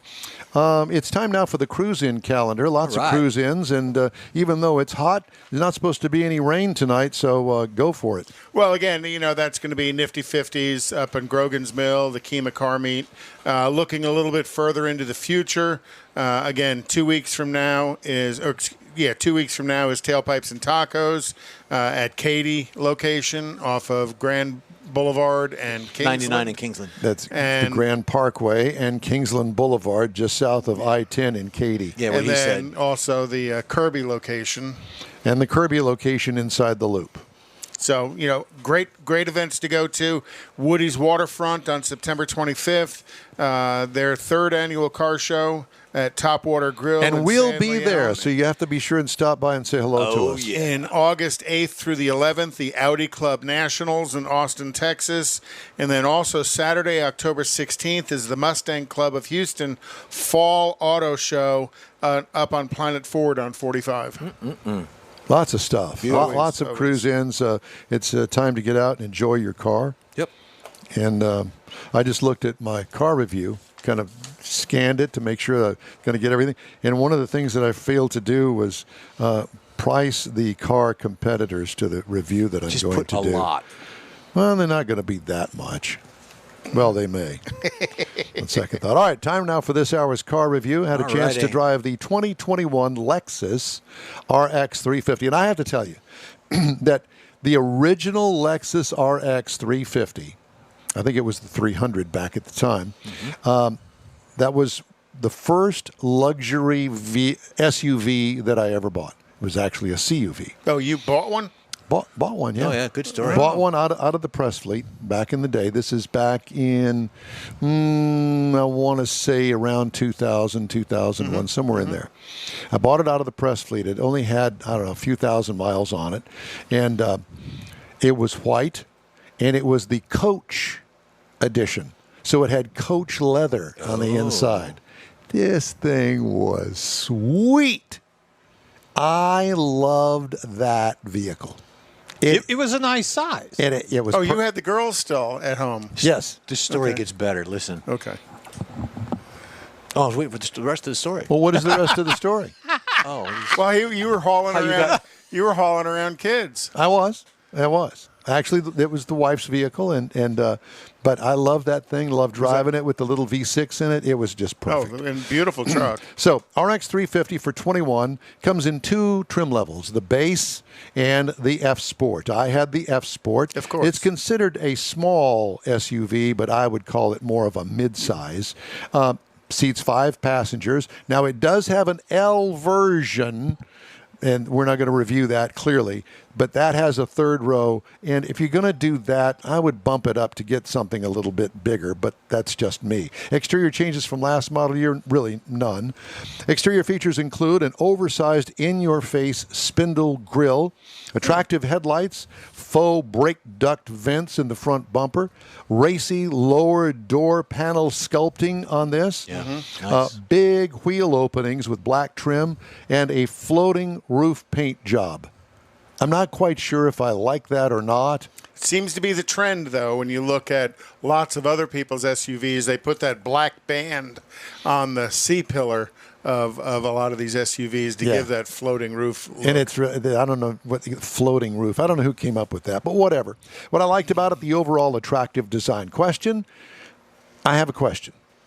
What is Lexus going to do with that great big huge grille when they go electric? You don't have to answer it. I'm just throwing the question out there, just generally speaking. Painted black. What are they going to do with that great big, well, it's already black. What are they going to do with that great big grille? They're going to shrink it down to a little bitty one. You're going to make it That look is like, there. It's going to look like a Tesla. Interior highlights include an attractive dash, well laid out. Infotainment screen sits high atop the dash with a touchpad control. Well, you're not a fan of the touchpad control. Quality leather interior is absolutely beautiful in this thing. Cargo trunk room, adequate for its size. What I liked about it, the A+ interior design and quality. What could use improvement? Well, the navigation and Mark Levinson sound system is a $3,365 option. Nice. That's a wow there. And what could also use improvement? The infotainment touchpad on the center console adds to distracted driving, in my opinion. Yeah, but it rides up pretty high to see it. It's not that. But you think it's operational on the... Well, because you don't touch it, and it goes to wherever you touch up on the screen. You have to dial it, you have to scoot it over, move it, change it around, and it takes more time to do that with that knob or the touchpad that some vehicles have down there on the center console. As a first-person user, as you drove the vehicle more time, did it become a little easier? No. Oh. It didn't. I mean, I got used to it, yeah, but I think that it adds... They need to rethink that. That's just my opinion. Okay. All right. V6 engine, 3.5 liter, 295 horsepower, 268 pound-feet of torque with an 8-speed automatic transmission. Gets 19 miles per gallon rated in the city, 26 on the highway for a combined of 22. Most of my freeway driving is on the freeway at about 65 to 75 miles an hour. I got 23.3 miles per gallon over 352.9 miles. That's not bad. What I liked about it, the adequate power. It's got enough power in it. It's not underpowered, just right. Don't mess with it. Automatic transmission does not like aggressive driving, but this is not a vehicle that you do. It's a luxury car. It is. So treat it like that and don't be dumb like me. Ride and handling, high marks. Love it. What could use improvement? Nothing. It is a luxury SUV, and it acts like it, and you need to, too, if you buy it. Base trim price, $45,220. Price as tested, $60,115 for the Esport all-wheel drive. Base model price, $60,380. And it's a luxury SUV. It is. And do you need the F-Sport? Well, that's up to you. I really like just the standard base model. Well, I'll tell you one thing about Lexus is the level of service you receive at their dealerships absolutely is stupendous. top tier. Yeah, absolutely. There's very few that even compare. I couldn't agree more, and I highly recommend that. Competitors, Acura MDX, the Mercedes-Benz GLE, and the BMW X5. It wins hands down, in my opinion. Love the car. That's the review of the 21 Lexus RX 350. The In-Wheel Time Car Show streams on Facebook, YouTube, Twitch, and InWheelTime.com. Podcasts are available from your favorite podcast source. The In-Wheel Time Car Show continues right after this quick break. When you're ready to shop Chevrolet, we know one that should be at the top of your list. Bayway. Locally owned by Houston-born and raised Daryl Wisniewski, Bayway brings a sense of family to your Chevrolet buying experience. When you're in the market for a new or used vehicle, you now have a place to go. General Manager Lincoln Stahl guarantees Bayway will beat any competitor's written price on the new vehicle you choose or pay you $1,000. Bayway Chevrolet is located only 8 minutes from the Beltway and Highway 288. Whether it's online or in person, you'll be welcomed like one of the family. BaywayChevrolet.com. Tailpipes and Tacos. Houston's premier monthly car cruise-in returns Saturday, September 18th at 2 Loopy Tortilla Mexican restaurants in Katy and inside the Loop on the Southwest Freeway near Kirby. Tailpipes and Tacos is free and everyone's invited. You'll see collector cars, hot rods, customs, magnificent originals, and resto mods at 2 locations. Cars from all over Southeast Texas cruise in and show off in a friends and family event at the Loopy Tortilla Mexican Restaurant on the Grand Parkway at Kingsland Boulevard. Hawthorne, just south of I-10 in Katy, and Inside the Loop on the Southwest Freeway near Kirby. Drag racer, car enthusiast, and Loopy founder Stan Holt brings you Houston's hottest cruise-in, Tailpipes and Tacos, Inside the Loop on the Southwest Freeway in Kirby, and in Katy on the Grand Parkway just south of I-10, where you'll see the In-Wheel Time Car Show. Get your ride ready, and we'll see you at the Tailpipes and Tacos Saturday morning cruise-in, September 18th, 8 to 11 a.m., weather permitting. Gulf Coast Auto Shield has moved to a more convenient location.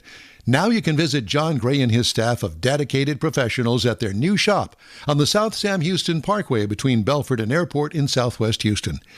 Gulf Coast Auto Shield is the best at paint correction and ceramic coatings.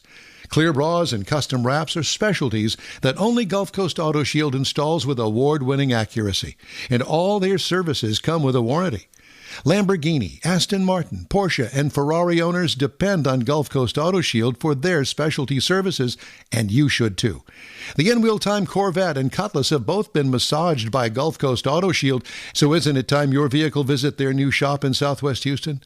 Call John Gray today at 832-930-5655 or visit online at gcautoshield.com. That's gcautoshield.com. Paint, coatings, wraps, and more at gcautoshield.com. Celebrating 10 years of award-winning car talk, it's the In-Wheel Time Car Show, your weekly go-to all things automotive place. Coming up, we'll have This Week in Auto History, get you updated on the stories making auto headlines this week, and we got a little special treat for you coming up here with a special guest.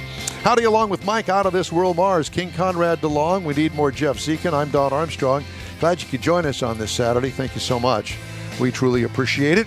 Last half hour of our program for this week. And our special guest this hour is Micheal Kamins with Kamins Motorcars. Micheal, good morning to you. Good morning to y'all. Hey, thanks so much for joining us today. We truly appreciate it. Tell me what kind of a car dealer you are. Well, I started being a car dealer back in the early 90s, and I was an independent dealer till the early 2000s. And for some reason, I wasn't loving it like I used to, so I sort of changed gears and went primarily classic cars. Probably 90% of my inventory are classic cars, maybe 10% or more the modern cars. I've been doing this probably for over 30 years, and what I'm doing these days I absolutely love. I do it at my own pace. I sell maybe 100 cars a year, and most of these are consignments. I didn't start out for it to be that way, but it materialized, and I do a lot of consignments for people. Okay, so those of us that don't know what the word consignment means in the automotive industry, tell us about that. A lot of people don't have the time or the know-how to sell their own cars. They're too busy, or they just really don't know how to do it or what their car is worth. So they commission me to come get their car, bring it to the warehouses, and I do everything from start to finish. I'll pick up their car, I'll get them clean and detailed. We take pictures and videos, and I market the car for them, and I get the car sold. And once the car is sold, we make sure they get their money, and the new buyers actually become a customer for me as well. I help them get their cars shipped to them. And after all these years, the referrals and the repeat business is just wonderful. What is the coolest car you got in the warehouse right now for sale? That's a tough question. I have a few of them. I have about 4 Shelby GT 350 convertibles. I have a Hertz Shelby GT 350. Ooh. And it's a wide mix of cars, actually. Can we take a walk through the shop? Sure.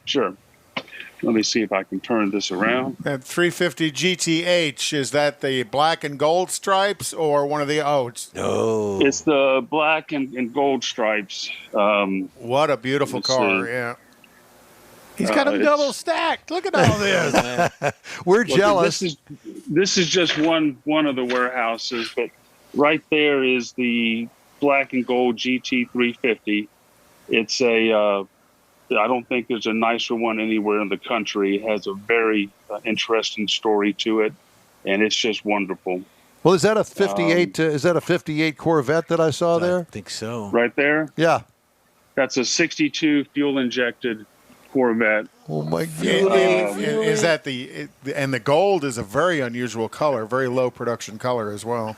It is. It's fawn beige, and you don't see a lot of fuelies today. And so this is one of the warehouses. The other warehouse is just right across the parking lot. And that's green. Yeah. We keep them full, you know. Look at that. So where do you said most of these are on consignment with you? That is correct. Okay. I have my own collection that are mixed in the warehouses and elsewhere, but typically it is really turned into a consignment. During COVID, I think I sold 74 cars for people. Wow. And this year alone, I've already surpassed that, and it's just September. Well, that's what I wanted to move our conversation to. How are sales in this time of the pandemic for one, but also the fact that, dealer inventory, both new and used cars, is just awful. And I would imagine, I mean, how is this playing out for you as pretty much a classic car dealer? Well, when the pandemic came, myself, along with a lot of people that I know, we were convinced that sales were just going to be dead. And it was quite the opposite. Sales rose, to almost double. And why that was, I really don't know. I have reasons to think that maybe people were deciding, if I don't do this now, when will I do this? Right, yeah. Maybe they got sick. Maybe they had a family member get sick. But sales has absolutely gone through the roof. It's fun and it's exciting, and I'm selling more cars than I've ever sold. And how have values followed that? Have they kind of stayed flat, or is values really inflated as well? My experience is it's inflated. I'm asking higher prices than I would ever normally ask, and I'm getting them. Wow. Do you think that your buyers are just flush with money for some reason? I don't know where the money came from. Maybe some of it came from government. Maybe some of it came from, like I said, people decided if they don't do it now, when are they going to do it? But money came from somewhere, and everyone's having a ball. And you don't care where it came from; you just want some of it. That's it. Well, That's correct. I got my Muscle Machines magazine this week, and they did a feature back here on the Barrett Jackson Scottsdale auction that happened a little while ago. And for instance, the 1963 Chevrolet split window coupe. Okay. Average selling price is $137,000. I'm sorry, the selling price was $137. The average selling price was $250,000. So somebody got themselves a really good deal. But on the other hand, too, the 70 Chevelle, the SS 454, selling price $198,000 with the average selling price of $195,000. So I guess it really depends on the buyer as to how much they want to pay, and it really boils down to what kind of car they want. And if you really want that white 1970 Chevy Malibu SS 454 with the black stripes, then you're willing to go over and above the amount of average selling price to get it, and you'll do it. That's what I want. Yeah, and so that's what I'm going to get. And I guess you find that to be true as well. I do. Absolutely. Of course, when you're at these auctions, it's a lot different at the auctions than it is when people are searching, on the market. At these auctions, there's a lot of factors that go into what somebody is willing to pay and what they end up paying. So I don't know. There's a difference between auctions and searching the market. Yeah. Somebody that comes in there, I noticed back over in the corner, you had that blue with a black vinyl top 70 model El Camino. So if that's what I'm looking for at the auction, if I don't see it, I'm not necessarily going to look for something else. that just catches my fancy. Well, I think that the other thing is that at an auction, everything gets into a fever pitch and you get emotions involved. Oh, yeah. Emotional selling is profitable. Yeah, exactly. But, in your case, I'm online. You've got a car that I want. But there are other cars that I could choose from, but I choose the one that you have. And so there's more thought given to it. Maybe it's your location here in town. I'm in town, so I just go over to your place and take a look. It might be the right color for a car from your past. Yeah. I think that there are a lot of variables involved here. If you've got the car that I want, I'm going to do whatever I can to get that car. Is that what you run into? It is. It's absolutely. And, also... I tell people all the time when I'm selling cars for them or if I'm selling them for myself, it's timing. It's right place, right time, right circumstances. If you have a car that I want and I'm really undecided as to whether I'm going to spend, let's just say, $100,000 on a classic car, and there's another one that I'm kind of looking at, maybe it's, $90,000. Do you go back to your owner of the car that's wanting to sell it and say, hey, look, I've got a buyer that's willing to pay $90,000 cash for the car. Are you willing to come down on the price? Do you do that? Oh, absolutely. A lot of times customers think their car is worth a lot more than it is. Oh, yeah. Most all the time, yeah. And I'm always willing to try because classic cars are much different than a modern car. These are emotional buys. Maybe their father had one when they were younger, or maybe they had one when they were younger. Often I get a lot more for a classic car than maybe it's worth. But with these consignments, we try to get their price that they want. But I tell them at some point, if we're not getting what we want, we need to get realistic. And they do. They want to sell them. They're not going to keep them for no other reason. I do a lot of car sales for widows from estates and law firms who are handling estates. I typically have a waiting list to get cars into the warehouses. Typically, I'll have at least 50 to 60 at all times. And if I sell 2 or 3 in 1 week, I have 2 or 3 more that come in. But people do get realistic. So where can people go look at your inventory that you currently have available? I'm working on my website. It should be up soon enough. It's going to be KaminsMotorcars.com. But they're always welcome to look up Kamins Motorcars on the internet, and my phone number's there. Yeah, and they're always welcome to come to the warehouse. Okay. Yeah, because I see you've got a lot of listings on eBay and stuff as well. Classic car dealer, some other locations. So it looks like you're posting them there as well. So, yeah,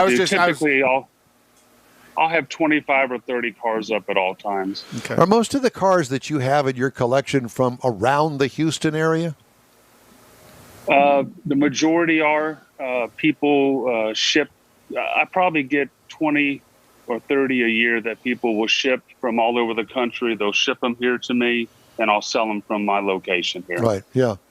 Well, I mean, it's nice to know that, you're local here in the Houston area. And for me, if I really don't know what I want, but I've got a wad of money in my pocket and I want me a classic car, I'm coming out there and talking to you, and you're going to show me what you got.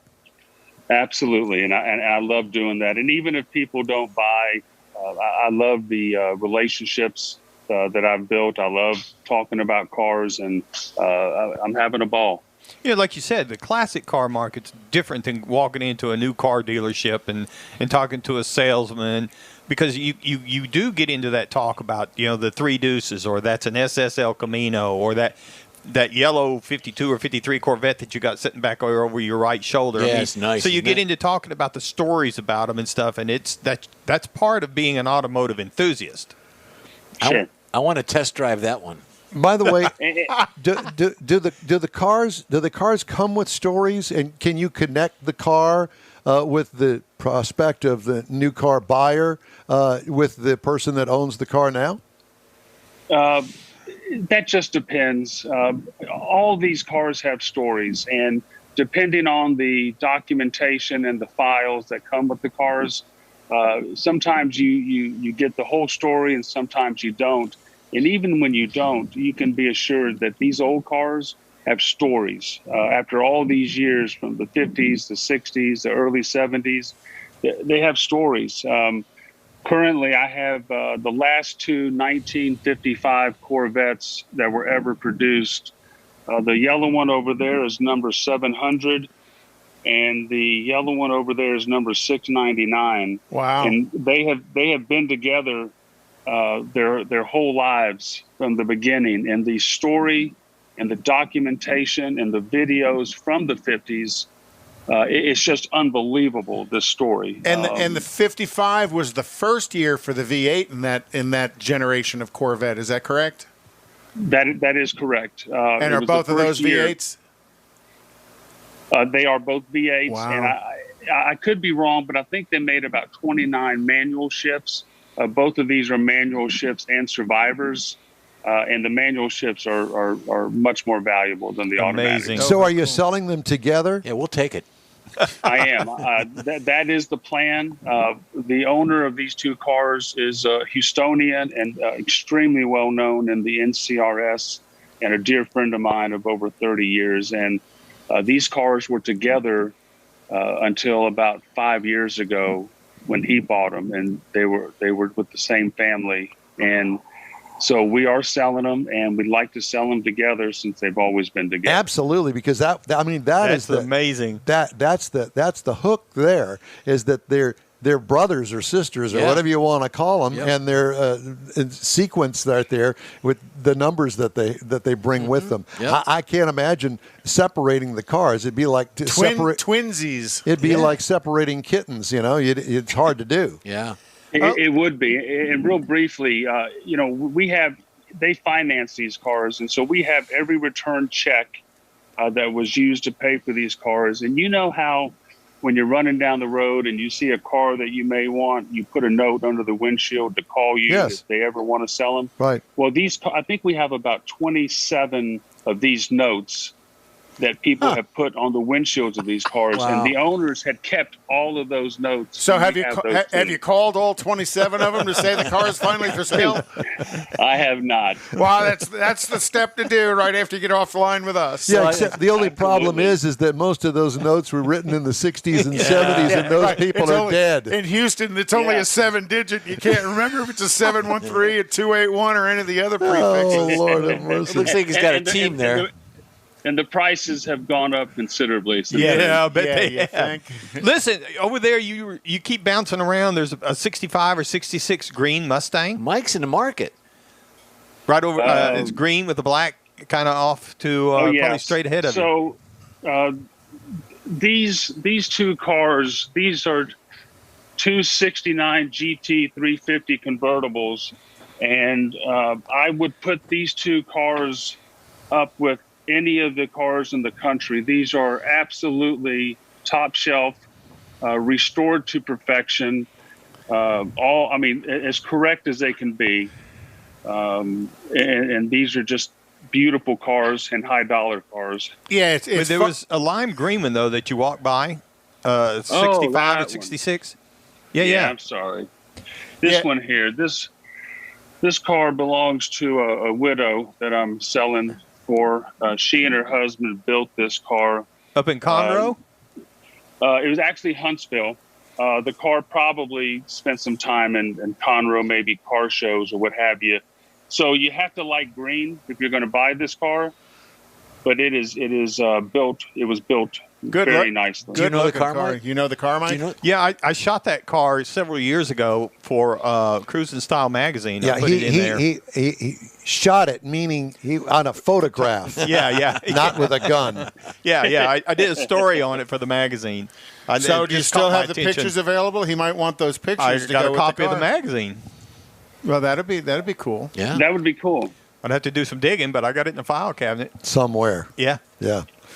Well, Michael, I mean, I am wowed, and I love it. It's absolutely a stunning collection of cars that you've got for sale there. How many cars in total do you have for sale there? Like I said, I keep 50 or 60 cars. This is the main warehouse. Across the way is a second warehouse, right over there, and that's full of cars as well. So probably 50 or 60 cars at all times. I keep an inventory, and like I said, as soon as we sell a car or two or three, we have that many more that come right back in. Yeah, I was looking for a place to kind of post on our Facebook page where your current inventory is. The best thing I found was your eBay store.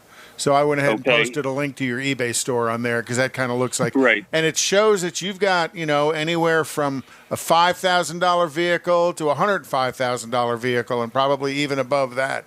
So, a good wide range of selections available there. It's not all just high dollar stuff. You offer some of the entry level collector stuff. He's a giant Garages of Texas is what he is.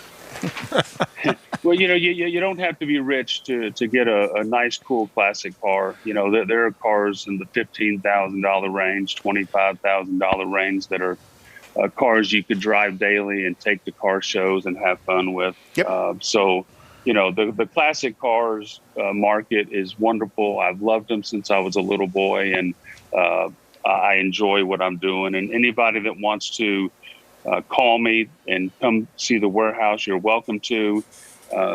I'm going to get a website up eventually. Everyone tells me I need to, so I'll get that done one day. Micheal, it's a pleasure to talk to you. Thanks so much for joining us today. It's Kamins Motorcars, and he is Micheal Kamins. Thanks again, brother. Thank you, guys. Thank you. You bet. Wow, that's fun. Love to do that. Yep. Yeah. We'd love to hear from you. Shoot us an email anytime. The address is info@inwheeltime.com. Time now for This Week in Auto History. And Conrad has that. And there's a little bit, just in honor of We Need More Jeff, there's a little bit of Cadillac to the beginning of this. What? So in 1940... I didn't wear my shirt. In 1940, if Jeff gets us going here, the Cadillac, or the LaSalle, which was a lower entry-priced vehicle manufactured by Cadillac, ended its 14 years of production in 1940. And I thought a pretty classic-looking car there. Yep. So that's kind of the end of production. And when this ended production, Cadillac actually went into production of the M24 tank I need one for of those. World War II production. Christmas is and coming. in 1945, the last Cadillac M24 tank was built. They actually built 4,700 of these, and that was Cadillac's primary. It was their only production because they built the engines for all these tanks as well. And then in 1957, Ford Motor Company rolled out its first Edsel. Okay, I'm at it. Okay, hold that. That is Maria Teresa Di Filippi. She was the first woman ever to compete in Formula One racing. How do you get these out of order? Because I send them to Mars out of order, because I know he puts them in order the way I send them. So it's probably my fault. So, oops. Be gone with you. So this is the first woman to drive in Formula One, and she drove a Maserati in the Portuguese Grand Prix. That's a New York Maserati. Maserati. Uh-huh. So in 1957, Ford rolled out the first Edsel. Hey, great. It's awesome. And I still love the look of the Edsel, that little toilet seat front end of it. The horse. I've never heard it described quite like that. And then in 1985... It's more along the lines of a urinal, isn't it? Okay. And then in 1985... the Yugo, manufactured in Yugoslavia, was first introduced to the U.S. Fine market. automobile. What a car that thing was. And they came standard with a rear window defogger. Do you know why? Keep your hands warm while you're pushing. You go call the wrecker. I'll wait here with the car. There's a million. I know there are. And then in 1989, the first Lexus was sold this week, and that was Toyota's new luxury division. It was the LS400. Still an iconic car. Yes, it is. And actually quite desirable. In 1987, the last Ford Thunderbird rolled off the assembly line in Lorain, Ohio. What year? 97, I'm sorry. Leaving many of the car fans disappointed. One of the Ford dealers' beloved brands was the Thunderbird. Kathy had a 97. She had an SHO. And that would be it right there. huge racing history in NASCAR as well. So goodbye to the Ford Thunderbird. And then in 2003, Harley-Davidson celebrated its 100th anniversary party in the Milwaukee Veterans Park. Now tell me, 100 years of Harley and about 8,000 Harley show up. How much beer do you think went through there in Milwaukee, of all places? And they weren't drinking Schlitz. King of beer. Congratulations, Harley, because now you're, 121 Are they going to years, survive? 122 years. Absolutely. Harley, I think that they're hurting really bad. yeah, but Harley has a brand loyalty beyond Well, they're working with reproach. GMC now. Well, true. They've moved up in the world. Yeah, they sold their name to GMC for millions of dollars for them to put that on their And truck. they gladly paid it. For more oil. I guess. That's how they're going to survive. Okay, some of the stories making automotive news headlines this week. Electric vehicle charging company Wallbox is set to build a $44 million, 130,000 square foot manufacturing plant up in Arlington, Texas that will aid the company's expansion in North America. The plant will be Wallbox's first manufacturing site in the U.S. The company expects to create 250 jobs in the region by 2030. Arlington plant will host production lines for the company's Pulsar Plus AC chargers. Pulsar. Wasn't that some sort of a television? Mm-hmm. Because there was another one that they're going to build too. They'll manufacture the Quasar. Another television brand. See, Pulsar was also a name of a Nissan little two-seat car. And then the Supernova. Oh. DC fast charging went for public use. So, what's that? And Buzz is probably all over it. He's probably already been invited to their manufacturing facility. He's sitting there waiting for his fast He turned charger. the shovel on the opening day that they went out there and said, He here it shoveled is. a few things on us. No doubt. Texas Ford dealers have joined forces with the U.S. Army on a two-pronged mission to counter the dire shortage of trained auto technicians with helping soldiers land on their feet as they transition to civilian life. The bulk of the 16-week program taught at Central Texas College, a community college in Killeen, but students spend the third week of each month at dealership service departments shadowing top technicians and working on customer vehicles. Dealers cover the students' lodging expenses but keep any income they generate. So that's good. It's a nice training program. Yep. And Greg Wolford, a shop chairman who helped General Motors workers build ventilators during the onset of the coronavirus pandemic in 2020, was recently placed on one himself after becoming infected with the virus, according to union officials. He seems to be doing okay, but he's on one of the ventilators that he built. Yikes. Whoa. And after fitful attempts to expand the Nismo performance line, Nissan is taking another step toward with the debut of a tuner trim version of the Note Aura e-Power compact hatchback for Japan, probably going to be in the U.S. An electric hot rod. An electric hot rod. Yay. That's exactly right. All right, time for us to take a quick break, and we'll be back to wrap up today's show right after this. Whether you own a newer car or want to keep your older one humming along for a while longer, think of Bayway Chrysler Dodge Jeep Ram, Bayway Chevy, and Bayway Lincoln to keep things in tip-top shape. From oil changes to major repairs, you can depend on the highly skilled service pros at Bayway Chrysler Dodge Jeep Ram, Bayway Chevrolet, and Bayway Lincoln to perform fast, efficient service to keep your investment running strong. For all your service needs, remember Bayway. Schedule your next appointment online anytime. Bayway, keeping it original. Tailpipes and Tacos, Houston's premier monthly car cruise-in, returns Saturday, September 18th at 2 Loopy Tortilla Mexican restaurants in Katy and inside the Loop on the Southwest Freeway near Kirby. Tailpipes and Tacos is free and everyone's invited. You'll see collector cars, hot rods, customs, magnificent originals, and resto mods at 2 locations. Cars from all over Southeast Texas cruise in and show off in a friends and family event at the Loopy Tortilla Mexican restaurant on the Grand Parkway at Kingsland Boulevard, just south of I-10 in Katy, and inside the Loop on the Southwest Freeway near Kirby. Drag racer, car enthusiast, and Loopy founder Stan Holt brings you Houston's hottest cruise-in. Tailpipes and Tacos, inside the Loop on the Southwest Freeway in Kirby, and in Katy on the Grand Parkway just south of I-10, where you'll see the In-Wheel Time Car Show. Get your ride ready and we'll see you at the Tailpipes and Tacos Saturday morning cruise-in, September 18th, 8 to 11 a.m., weather permitting. Gulf Coast Auto Shield has moved to a more convenient location. Now you can visit John Gray and his staff of dedicated professionals at their new shop on the South Sam Houston Parkway between Belford and Airport in Southwest Houston. Gulf Coast Auto Shield is the best at paint correction and ceramic coatings. Clear bras and custom wraps are specialties that only Gulf Coast Auto Shield installs with award-winning accuracy, and all their services come with a warranty.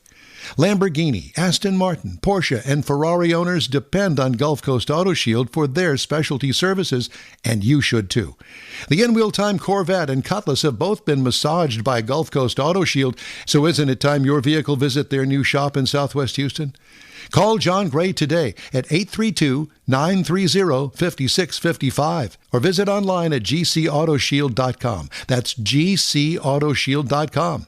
Paint, coatings, wraps, and more at gcautoshield.com. Well, that wraps up for another episode of the In Wheel Time Car Show. Wade, when you're on Facebook, please give us a like, tell your friends about us, and share our junk, if you will. You'll get Conrad's unicorn hunting features along with all things automotive all week long. The In Wheel Time Car Show streams live on Facebook, YouTube, Twitch, and on InWheelTime.com every Saturday, 8 to 11 Central Time. Podcasts are available from your favorite podcast channel 7 days a week. What? Special thanks to all of our guests today. The In Wheel Time Chief Engineer is David Ainsley. Our Marketing Manager and Video Technical Director is We Need More, Jeff Zekin. For Booking Agent and Podcast Man, Mike Out of This World Mars. All right. His royalty, King Conrad DeLong. I'm Don Armstrong. Thank you so much for joining us. Today's show was produced by Truman Capote. There you go. Be sure and join us next week when we'll be coming to you live from the fabulous Hemi Hideout in Brookshire, Texas. Oh, yeah. Have yourself a great weekend. Stay safe and cool like you know you are. We'll see you then.